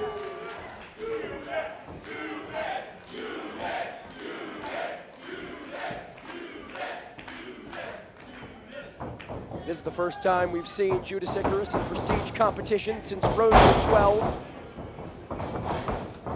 Barn burner main event against Kevin Blackwood, where he lost the Prestige Wrestling World Championship. He said, Kevin, you might be the best in the world 364 other days, not on that night, not in the Roseland Theater, not with that title on the line. I am the best in the world. And he wasn't. Blackwood, the better man, and there is no telling the impact that's done, not just to Judas Icarus physically after the toll of the matchup, but mentally. We're losing that championship after working so hard to unseat Alan Angels to end the darkest timeline. Talk about a physical toll here. Jordan Cruz putting him through just that. Such a dangerous individual is Jordan Cruz. I often say, you look in the eyes, the lights are on, but nobody home. One has to wonder, his intervention at Cruel Summer, was that at the behest of Alan Angels? Look at the power of Icarus. Injured shoulder and all. Body slamming Cruz here. He is a man on a mission, fans. Not just to end this issue with the Apex Mauler and move on to the next chapter, but also, no doubt, sending a message to the man who defends his championship in the main event, that being Kevin Blackwood. To say, I'm not a fluke, I'm not a flash in the pan. I'm still world championship material. Going for the PK, but Cruz caught it. Drops Icarus' chin first and then lands a nasty chop right on that injured shoulder.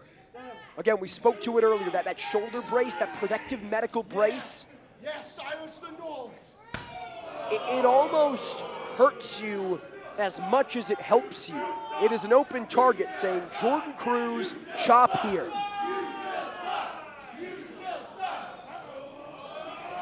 Just looking a lawn dart, Judas Icarus nearly met with the post himself.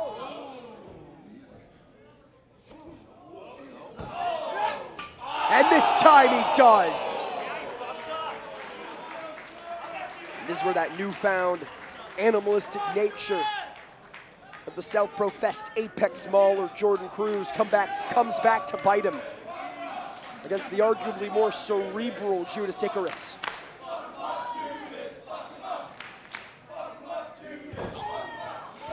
And Judas Icarus was very candid. After capturing the Prestige Wrestling World Championship, he said, I hope to absolve not just myself, but all of Prestige Wrestling, really targeting that injured arm of Jordan Cruz here.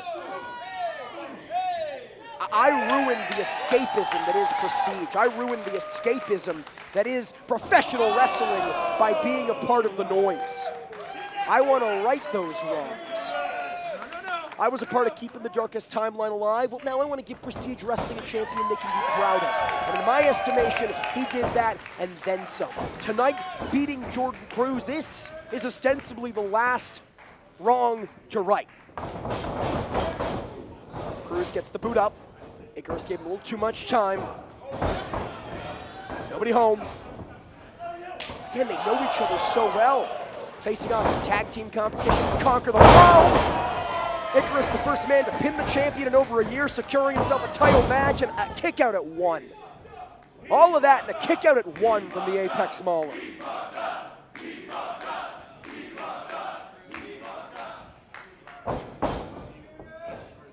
Icarus not giving him any room to breathe, but it might not matter. Cruz back up to his feet. And fans, I apologize for harping on it, but the question remains. When we saw at Cruel Summer, Jordan Cruz intervening in Icarus' championship defense, was that done because of his own sour grapes? Because he felt like he had something to prove after falling short at Combat Clash? Or was that done at the behest of Alan Angels? Is there still a puppet master pulling the strings? We have no idea.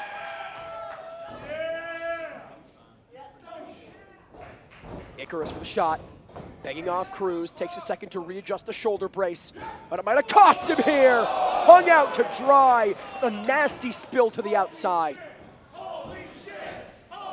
And fans, that is a hard concrete floor below. Icarus knows that all too well, collided with it a time or two the last time we came to Morrison Market for Shark Ethic. Successful defense against Titus Alexander. That's where his issue with Kevin Blackwood first began. Credit to Jordan Cruz, I think easily could have taken the count-out victory. He doesn't want to. It's about proving a point, be it to himself or boss Alan Angels, wherever he may be. Hopefully he never returns.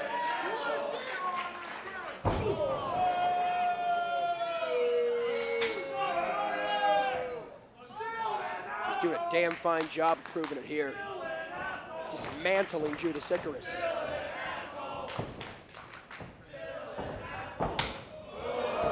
Like a damn gunshot across the chest. of the former Prestige Wrestling World Champion.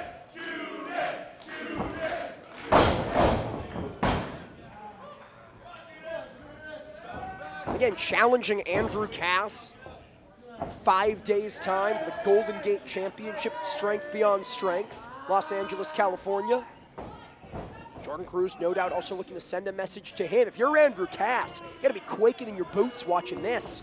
The monstrous Jordan Cruz dismantle a former world champion. As soon as I say it, though, commentators cursed in full effect. Icarus firing back, and all it takes is one from Cruz to send him down to a knee, staggering against the ropes. But Icarus catches the leg.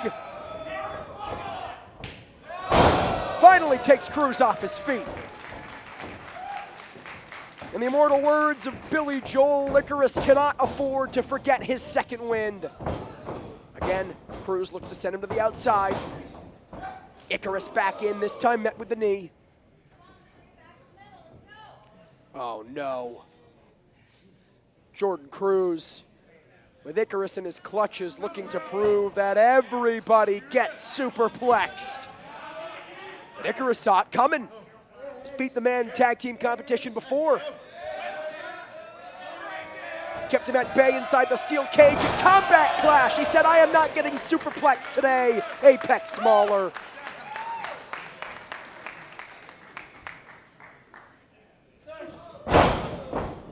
Icarus now scaling the top once again. High rent district here. And it doesn't pay off. Cruz again thinking superplex.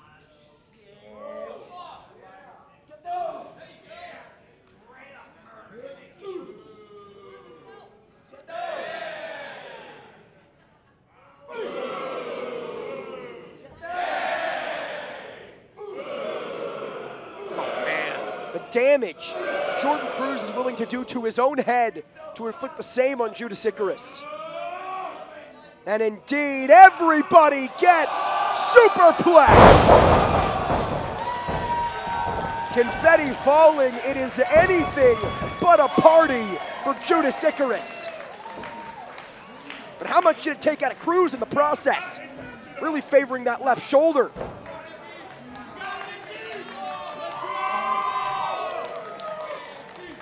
Somehow Icarus back up to a vertical base first. Forget Allied Angels of the past. Forget Andrew Cass of the future. This is a war right here, right now, fans. Icarus ducks. Using those bare feet to great effect. Chirping chops to the chest. Firing away machine gun style at the chest of the Apex Smaller.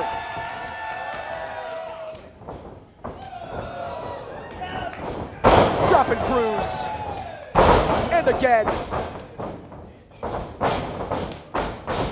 No, this time Cruz saw it coming, but didn't see that. And now Judas Icarus firing up. The Prestige faithful that in short order have become like family to this man. Cruz, not done yet, not by a long shot. Then Sagiri. Pepsi twist, but Cruz saw it coming. Instead, look at the power of Icarus muscling Cruz up, but it's not enough. Especially since capturing that world championship. Judas Icarus adding major size, and with that size has come power, and it's that power he's gonna need to defeat Jordan Cruz. Maybe thinking inverted suplex, perhaps. But Cruz with the reversal, thinking no more sorrow. Icarus lands on his feet. Cruz gets the boot up. And now a backslide from Icarus. His tag team partner Travis Williams used that to great effect, but it may have just left an opening for Jordan Cruz in the Kamagoye. Raking at the face, the official doesn't even see it. Exploder suplex. Icarus rolling to the outside. On the apron now. Cruz sent spilling. with a back body drop, and there's the penalty kick. Not done. Icarus dropping the apex smaller. You gotta think, every time he kicks Jordan Cruz, he sees the man he beat for that championship in Alan Angels. Every time he sees Jordan Cruz, he sees the man who beat him for that championship in Kevin Blackwood. But he might not be seeing much of anything if Cruz lands this.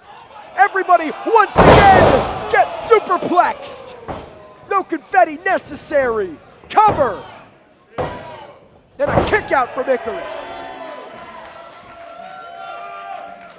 We got a nail biter here, folks.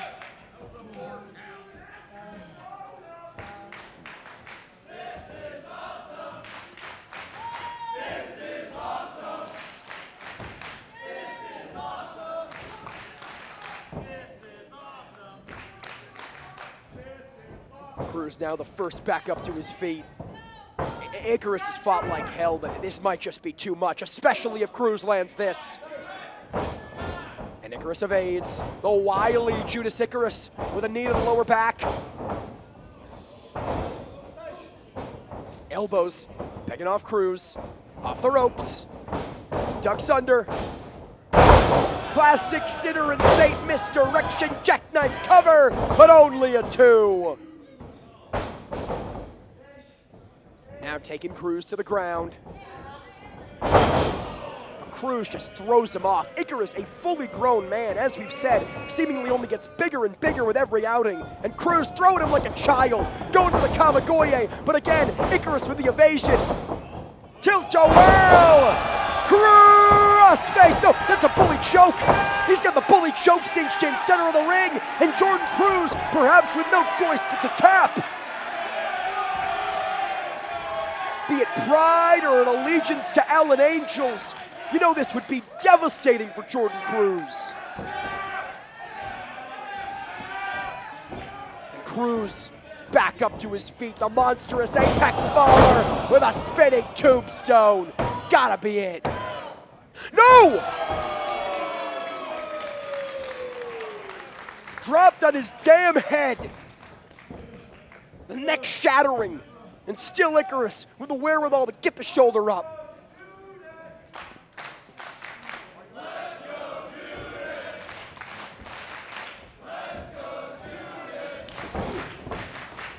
Icarus defended the Prestige faithful every day of his reign as world champion. And now they stand in his corner, willing him onward, back to his feet, continuing the fight. Jumping knee.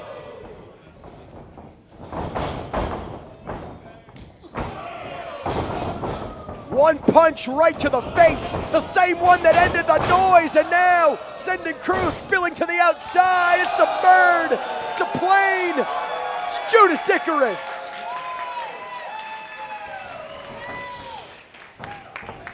Icarus now back inside the ring, but caught in the clutches of Cruz with a German suplex. But the fighting spirit of Icarus knows no bounds. Inverted suplex. Cover. Still not enough. Fans, what is it going to take? As off comes the shoulder brace. Icarus thinks it's the lighthouse lariat, but Cruz saw it coming. Rolling elbow. Sick kick. Basement lariat. These guys throwing everything they got here. And Icarus now from the top onto the back of Cruz with the frog splash. Immediately back into the bully choke. And Cruz taps. Jordan Cruz taps to Icarus.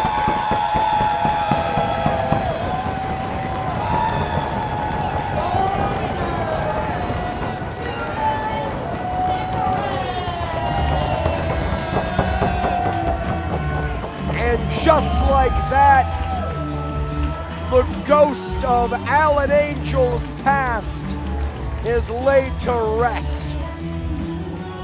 As any great knight or demigod or mythical figure will tell you, sometimes you gotta slay one final beast. And that's exactly what Judas Icarus did here tonight.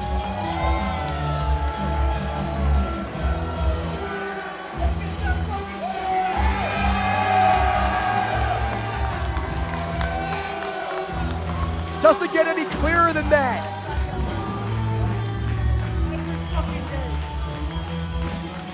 Let's get it back. I'm the best wrestler. Signed, sealed, delivered to the Prestige Wrestling World Champion, Kevin Blackwood.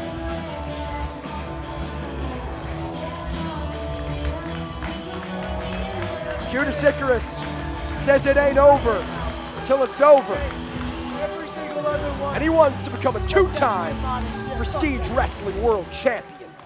Well, fans, speaking of Kevin Blackwood, up next, he will defend the Prestige Wrestling World Championship against the King of the Drunks himself, Matt Brannigan. It is your main event of Big Kiss Goodnight, and it's coming at you right now.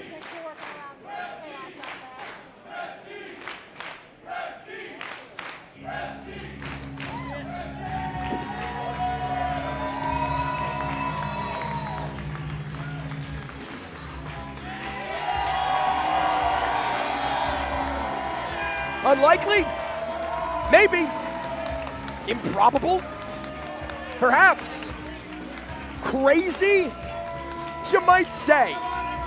But the idea of Matt Brannigan capturing the Prestige Wrestling World Championship is not impossible. Because him taking Zack Sabre Jr. to his limit was not impossible. Him beating Matt Cardona was not impossible. Him beating Danhausen was not impossible.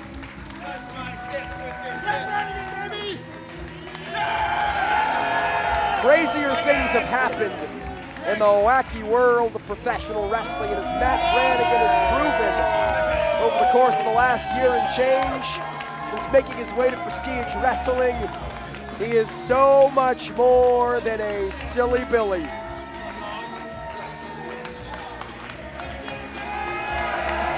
The ying to Kevin Blackwood's straight edge yang. Matt Brannigan hopes a little liquid courage will lead him to championship gold.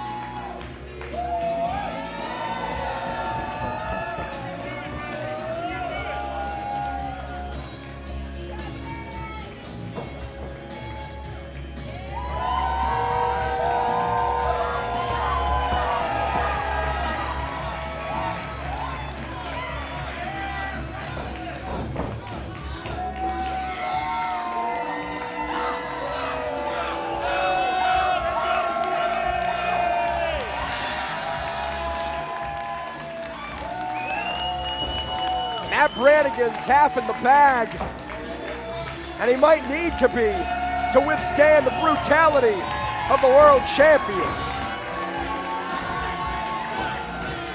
He wants one more. You kidding me? We hardly see him finish one before the bell, let alone two.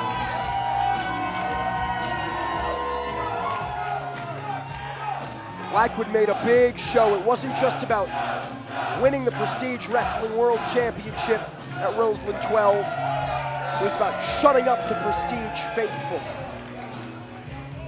It was patronizing altruism. I'm straight edge, I'm vegan. That means that I am better than you. Matt Brannigan, not as far away from that as you can get. He loves a steak dinner. Clearly, he loves a good drink, and I think more than that, he's the personification of what it means to be himself.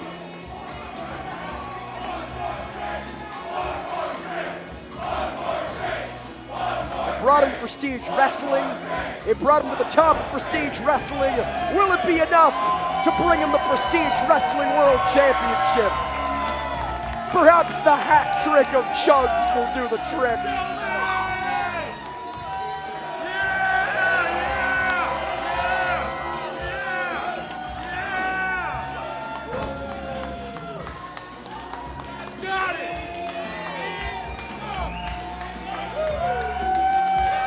Morrison Market filled with kimonos and cocktails. Believe in Matt Brannigan.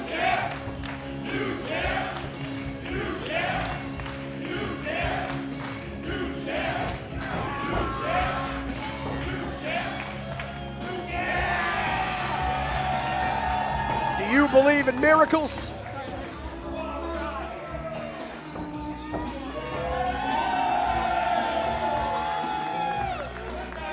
Another? Thank goodness. Thank goodness. I fear the match may not even begin.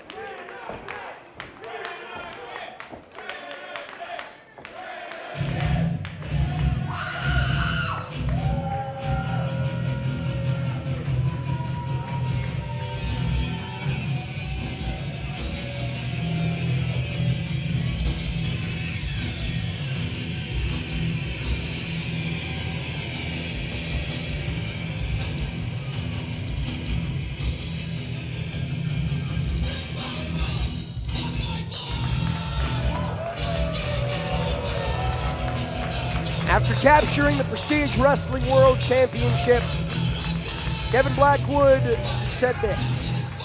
Said it's not always easy being right. Excuse me. My mistake. It's not easy always being right. Now it's up to me to lead this sinking ship. I will go down as your captain. Kevin Blackwood clearly has a god complex, and as unflattering as it may be, it is not hard to see why after the performance that led him to that world championship. Let's throw it to Dolly Durkin for the official introductions. The following contest is scheduled for one fall and is for the Prestige Wrestling World Championship. This is your main event.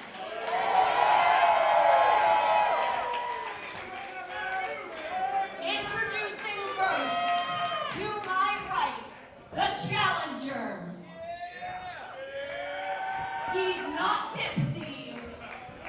He's not buzzed. He's drunk. Matt Brannigan.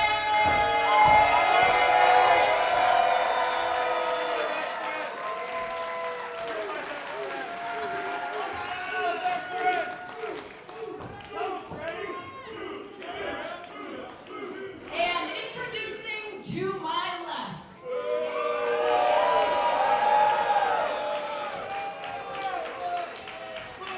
he is the Prestige Wrestling World Champion.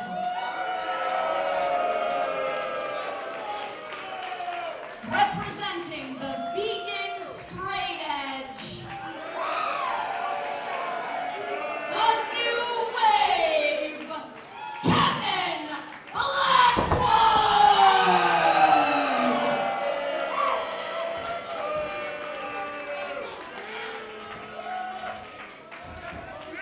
You know, fans, for my money, as soon as Halloween's over, it's officially the Christmas season. And a Matt Brannigan victory here tonight. Matt Brannigan as the new Prestige Wrestling World Championship could be nothing short of a Christmas miracle. That is what it is all about. Well, the richest prize in the Pacific Northwest up for grabs. Kevin Blackwood with his first defense against Matt Brannigan. Your main event, right here, right now.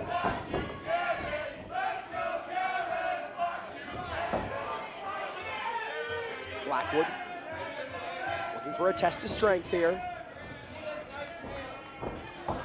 Brannigan seemingly impressed with the manicure of Kevin Blackwood.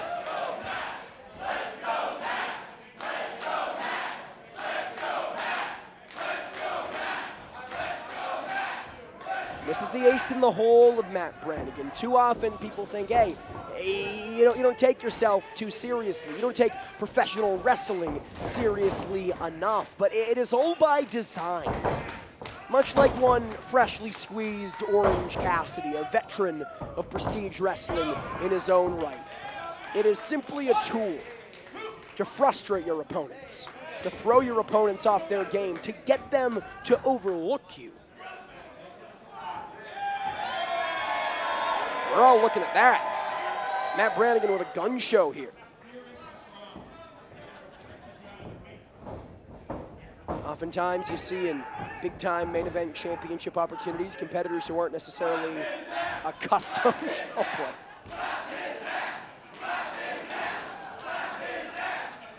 Brannigan saying, don't mind if I do. You see competitors who aren't necessarily accustomed to that sort of spotlight get a little nervous, get a little thrown off their game. Not so with Brannigan. Perhaps it's the booze.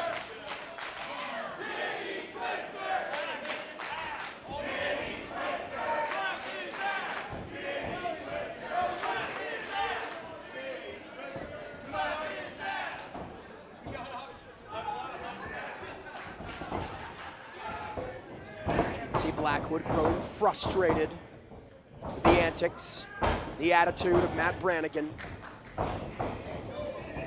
Backed into the corner. Oh boy. Well, a gun show of his own from Kevin Blackwood, all plant-based protein for that physique. And that was sheer disrespect from Kevin Blackwood. And this, due to Blackwood's morals, sheer disrespect from Matt Brannigan, though so much more fun.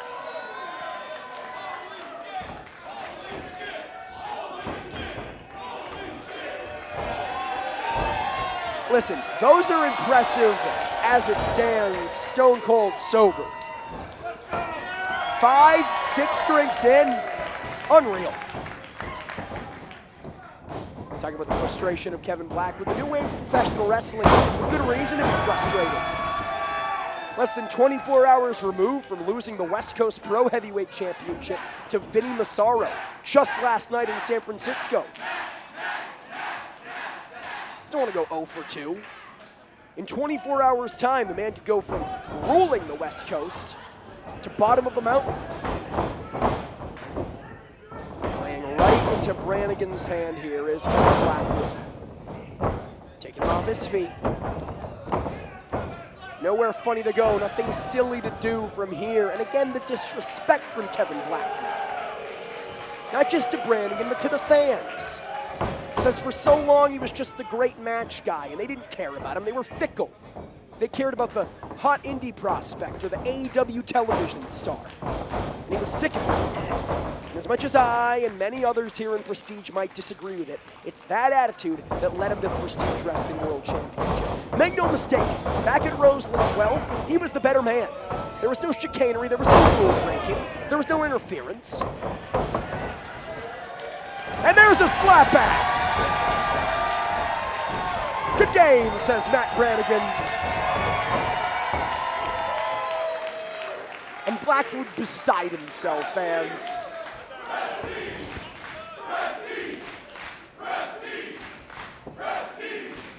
Kevin Blackwood doesn't know what to make of Matt Brannigan.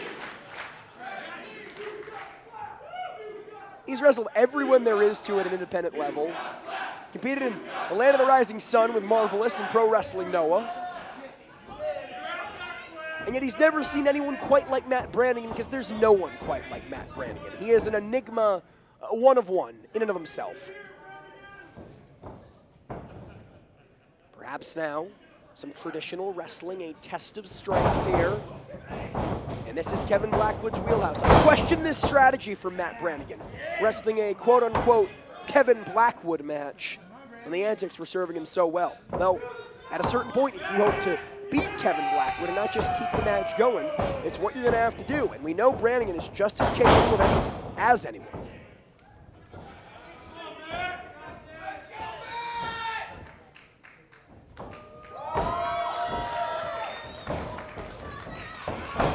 Feeling out process here. Brannigan, a fundamentally phenomenal professional wrestler. You don't take Zack Sabre Jr. to his limit without it. You don't beat the likes of Cardona and Danhausen without it. Blackwood with a disrespect, a noogie of sorts to Brannigan. Painful and precocious from the champion.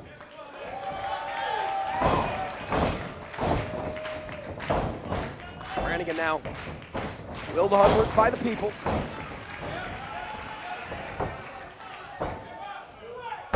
Looking to kip up. And having very little luck. He never does. God, it just never goes his way, does it?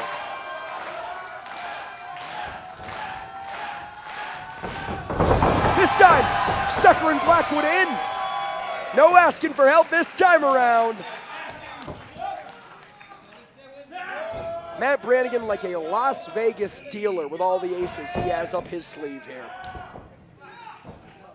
And there you see those thick, muscular legs of Kevin Blackwood, of Matt Brannigan, excuse me, choking out the champ. Blackwood escapes, and Brannigan says, not today, to the crotch you go. Grinding the shoulder blades now is the challenger.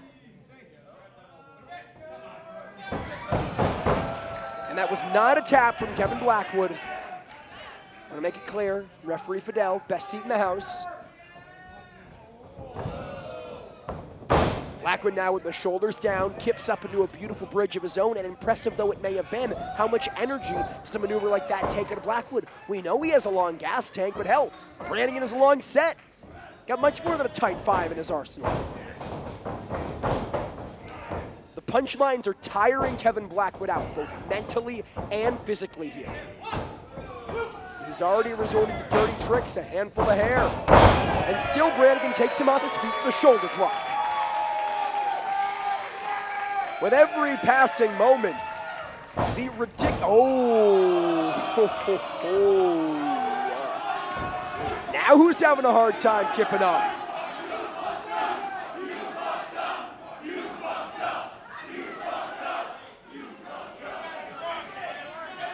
Brannigan said he's probably drunk. We know that's not the case. Maybe a little performance anxiety here from Blackwood. I don't know. The story is simple here, people. Kevin Blackwood is wrestling a Matt Brannigan match, and he's losing a Matt Brannigan match.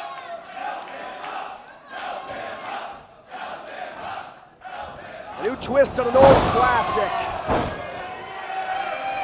And perhaps Blackwood farther along than we give him credit for.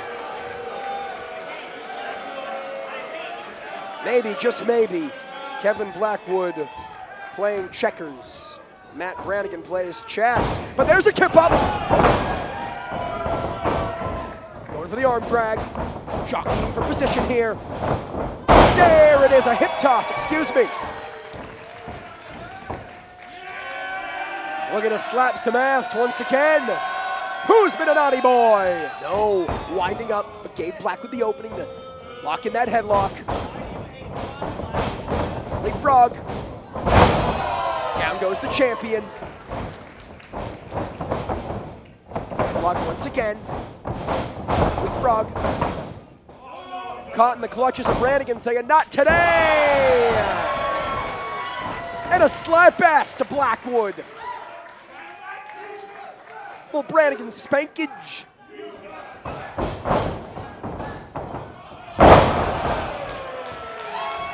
STO! But not going for the 1, 2, 3. Instead, Brannigan looking for more liquid courage. Uh-oh. The most electrifying move in all of Prestige Wrestling. The drunk elbow.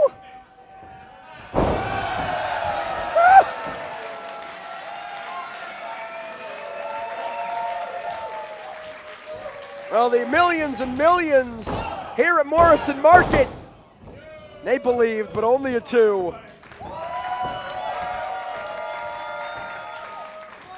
Gannis, don't yell at me. Blackwood now rolling to the outside, looking for reprieve. It is as smart as it is cowardly from the champion. Taking a second to breathe. He'd have you believe he's trying to escape the smell and taste of alcohol. Already sticking to his skin, but Brannigan following in hot pursuit. Blackwood maybe he's trying to get himself counted out here. And Brannigan having none of it. Champion's advantage, my ass, says the challenger. Or perhaps your ass, talking about Blackwood. Blackwood now with control of Brannigan. And a chirping chop to the chest. And another.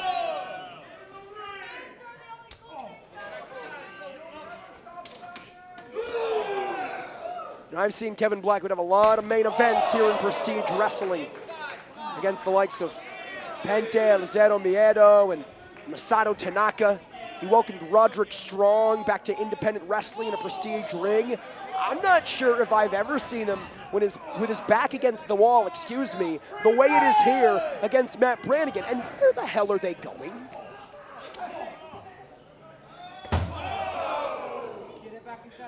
Things are getting ugly out here on the outside, fans.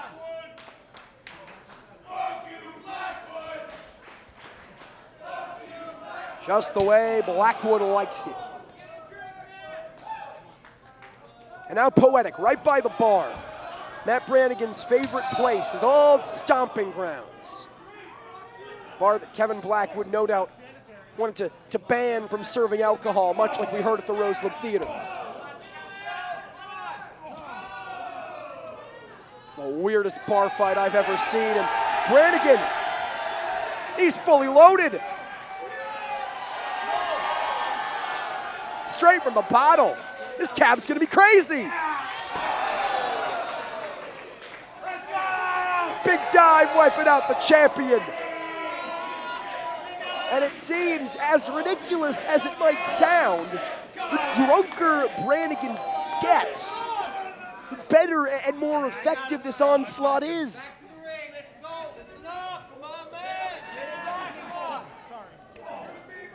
Leading Blackwood back to the ring again. Referee Fidel playing things fast and loose.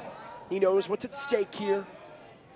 Big time main event. Fans paid their money to see a decisive winner. Moreover, don't want to give Blackwood the easy escape. Brannigan's worked too hard for this moment. Now, under the ring. Well, that is not Matt Brannigan. That is his doppelganger and maybe partner in a sexual context. In Matt Mannequin. Welcome back, Matt Mannequin. No, Blackwood, don't you dare!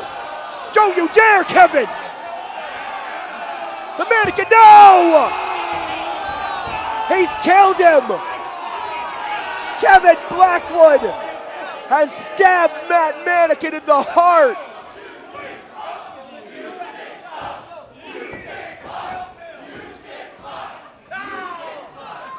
Brannigan in the ring, he's inconsolable. He's grieving. Afraid since the day he stepped foot in Prestige Wrestling. The one who gave him the courage to maybe dive in the first place. And I don't think that's the only Matt Blackwood is looking to murder here tonight.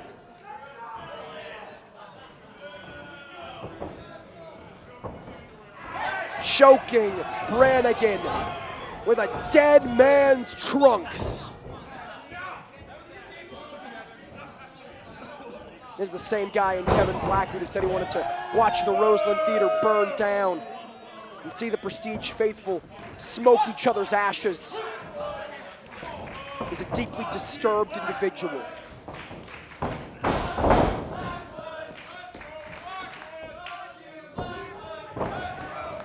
Blackwood now locking in, leg lock here.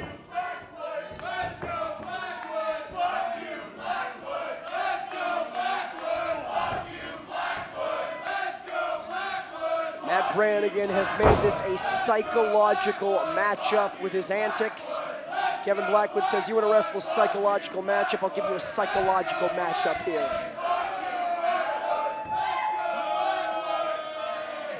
Wrenching at the neck, twisting it in ways a human being is simply not meant to turn. Grabbing at the hair, pulling chunks. Brannigan's hair out of his head. Brannigan's still got a lot of fight left in him. He hasn't browned out yet. But a double stomp from Kevin Blackwood may be it. Cover. No! Oh, only a 2. We know Kevin Blackwood loves to employ that top rope, double foot stomp. Of course, calls it the firestorm. No doubt softening Brannigan up for just that here. Also very partial to a brain buster. Trying to muscle Brannigan up. Again, Brannigan's a big guy.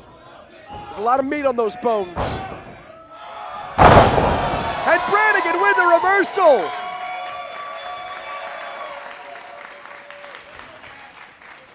Brannigan proving all the doubters and all the naysayers and everyone, chief among them, the champion Blackwood himself, who said he didn't belong in this match, who said he didn't have a fighting chance in hell, that he belongs, and we may be looking at our next world champion.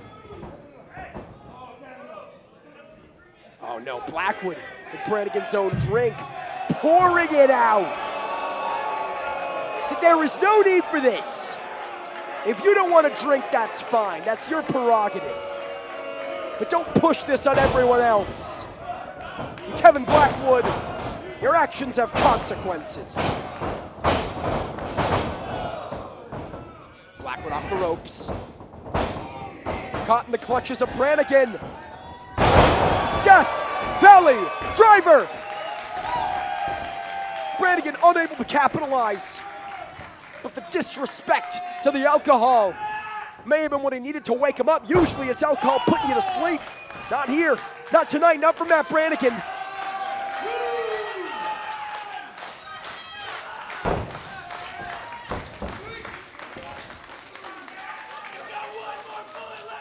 Brannigan with Blackwood in his sights. He might be getting cross-eyed, but he sees the champion loud and clear.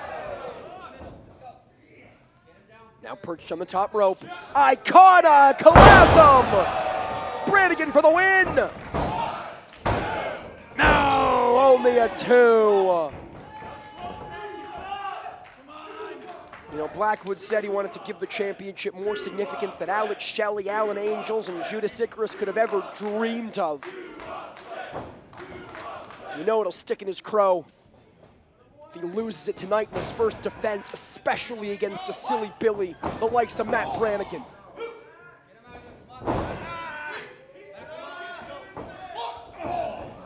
Brannigan now shot to the face. Sends Blackwood against the corner again, catches him midair, looking for an electric chair. Or is he? I think Matt Brannigan wants to tune up the band and play a little bit of that sweet, sweet butt shin music. No, took too much time with the tune. Blackwood heard the music begin, and he said, we aren't getting to the chorus. Not on my watch. Nobody home. Brannigan now, a former big man. Looking for a choke slam. Blackwood again putting those educated feet to good use. Into the boot. But a blue thunder bomb from Brannigan. Cover, new champ. No. I say this every time Brannigan wrestles a big match, and every time it is true.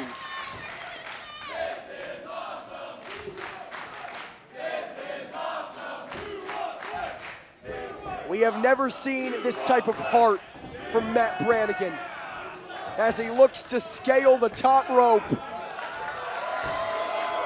The same way Matt Brannigan started his prestige career may be the way he captures the world title. He does a flip. Maybe not. No water in the pool for Brannigan. Just a whole lot of booze. And now from the top, Blackwood thinking firestorm, but Brannigan had it scouted. Folding Blackwood inside out with a lariat. With the same screwdriver that murdered Matt Mannequin. Oh no.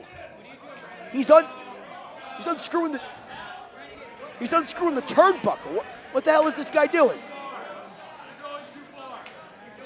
Has he finally lost his mind? Has the booze finally poisoned his brain? He's given Blackwood precious seconds inside the ring to get his bearings and recuperate here. Oh, I think I see exactly what Matt Brannigan is doing. Trying to eliminate that top rope from the equation. And in doing so, taking out Kevin Blackwood's greatest weapon from his arsenal in that top rope firestorm. Can't believe I'm saying this, but Matt Brannigan, this is brilliant.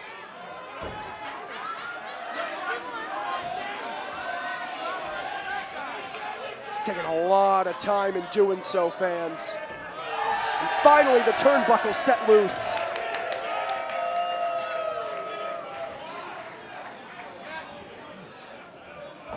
But in doing so, he's given Blackwood time to get back up to his feet. Slap across the face. Double whammy on the chest, and now a T-bone suplex. There it is. Brannigan playing the long game. You talk about playing chess. He won that championship with the top rope firestorm. He's looking to retain that championship with the top rope firestorm. Problem being, there's no top rope.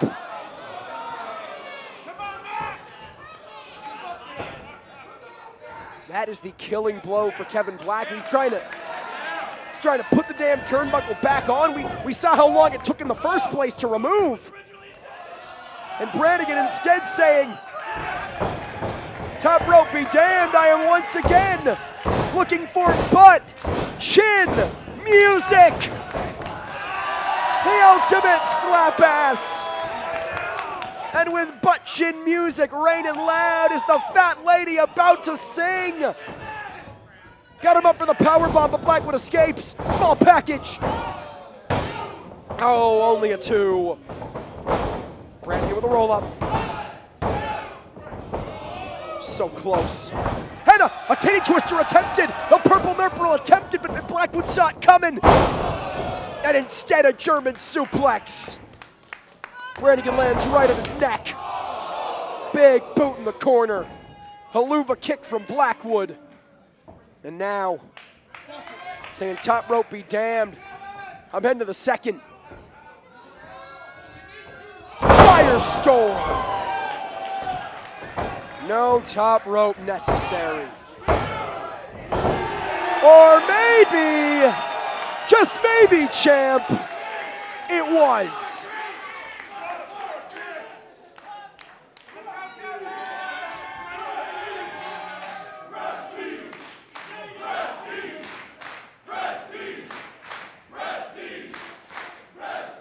Kevin Blackwood has beaten some of the very best in the world, but he's never beaten the drunkest.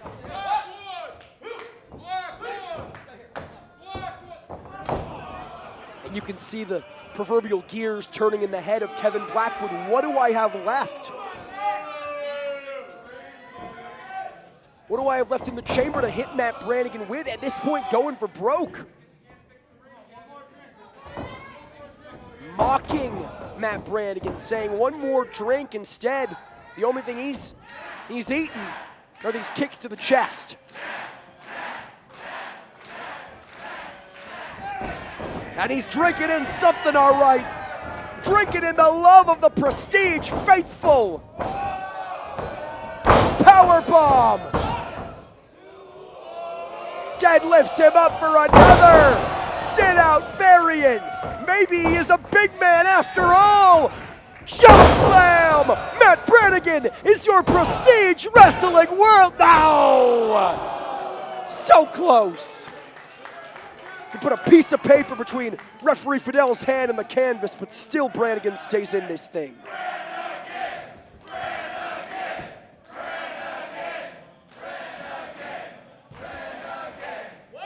Both men down, but Brannigan clearly more in this, more conscious here. First back up to his feet. That is huge for Brannigan. That's absolutely huge for the challenger.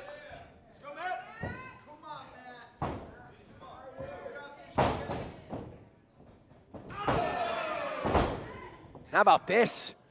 Matt Brannigan not just going strike for strike with Kevin Blackwood, dominating Blackwood here.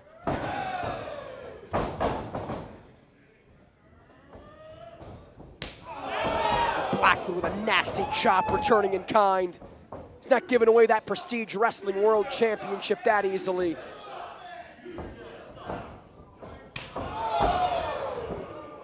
Brannigan adding another tattoo to the chest of Kevin Blackwood, and the Ink Master himself does the same.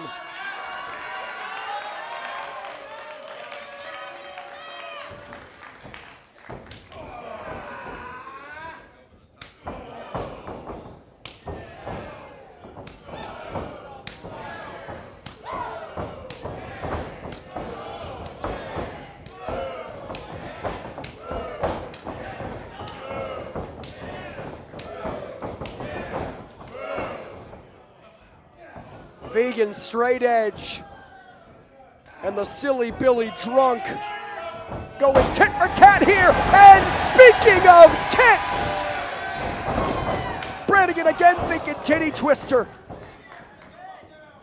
Blackwood nearly down. The ropes, the only thing keeping him up, the only thing keeping him on his feet. Now, speaking of the ropes, Brannigan, he's tying the champion down here. Nowhere to go for Blackwood. Oh, man. Is Brannigan looking to give Blackwood a taste of his own medicine?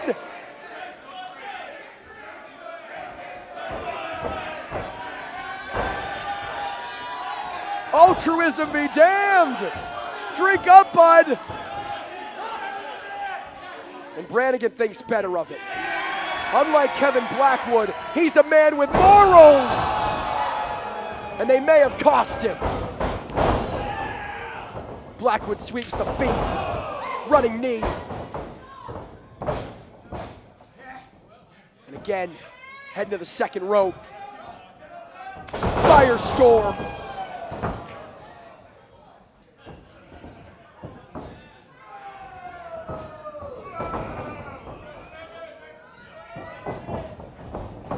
Got Brannigan on the shoulders.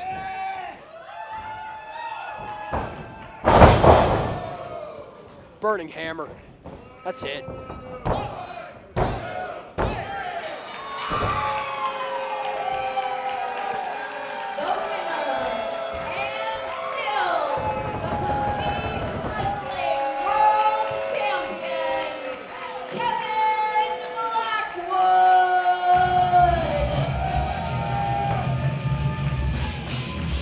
I don't like to admit it. Blackwood says it's not easy always being right. Ever since embracing the vegan, straight edge, better than you mantra, he's been right about everything. He said he was going to win the Prestige Wrestling World Championship. He did it. He said he was going to beat Matt Brannigan. Tonight he did just that. And now, continuing the onslaught. Continuing the attack after the bell. What does this prove? You want to be the captain? Some leader, some example. He put on a hell of a fight. You beat him. 1, 2, 3. What does this prove, Blackwood? And from the back, the man who Blackwood beat for that championship. Judas Icarus makes the save.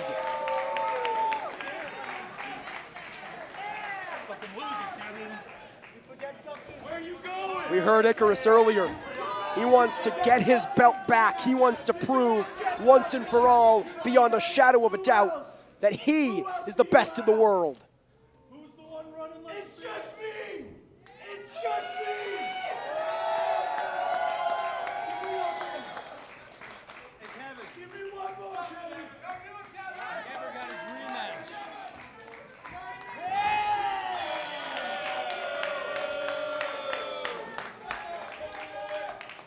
Real champ!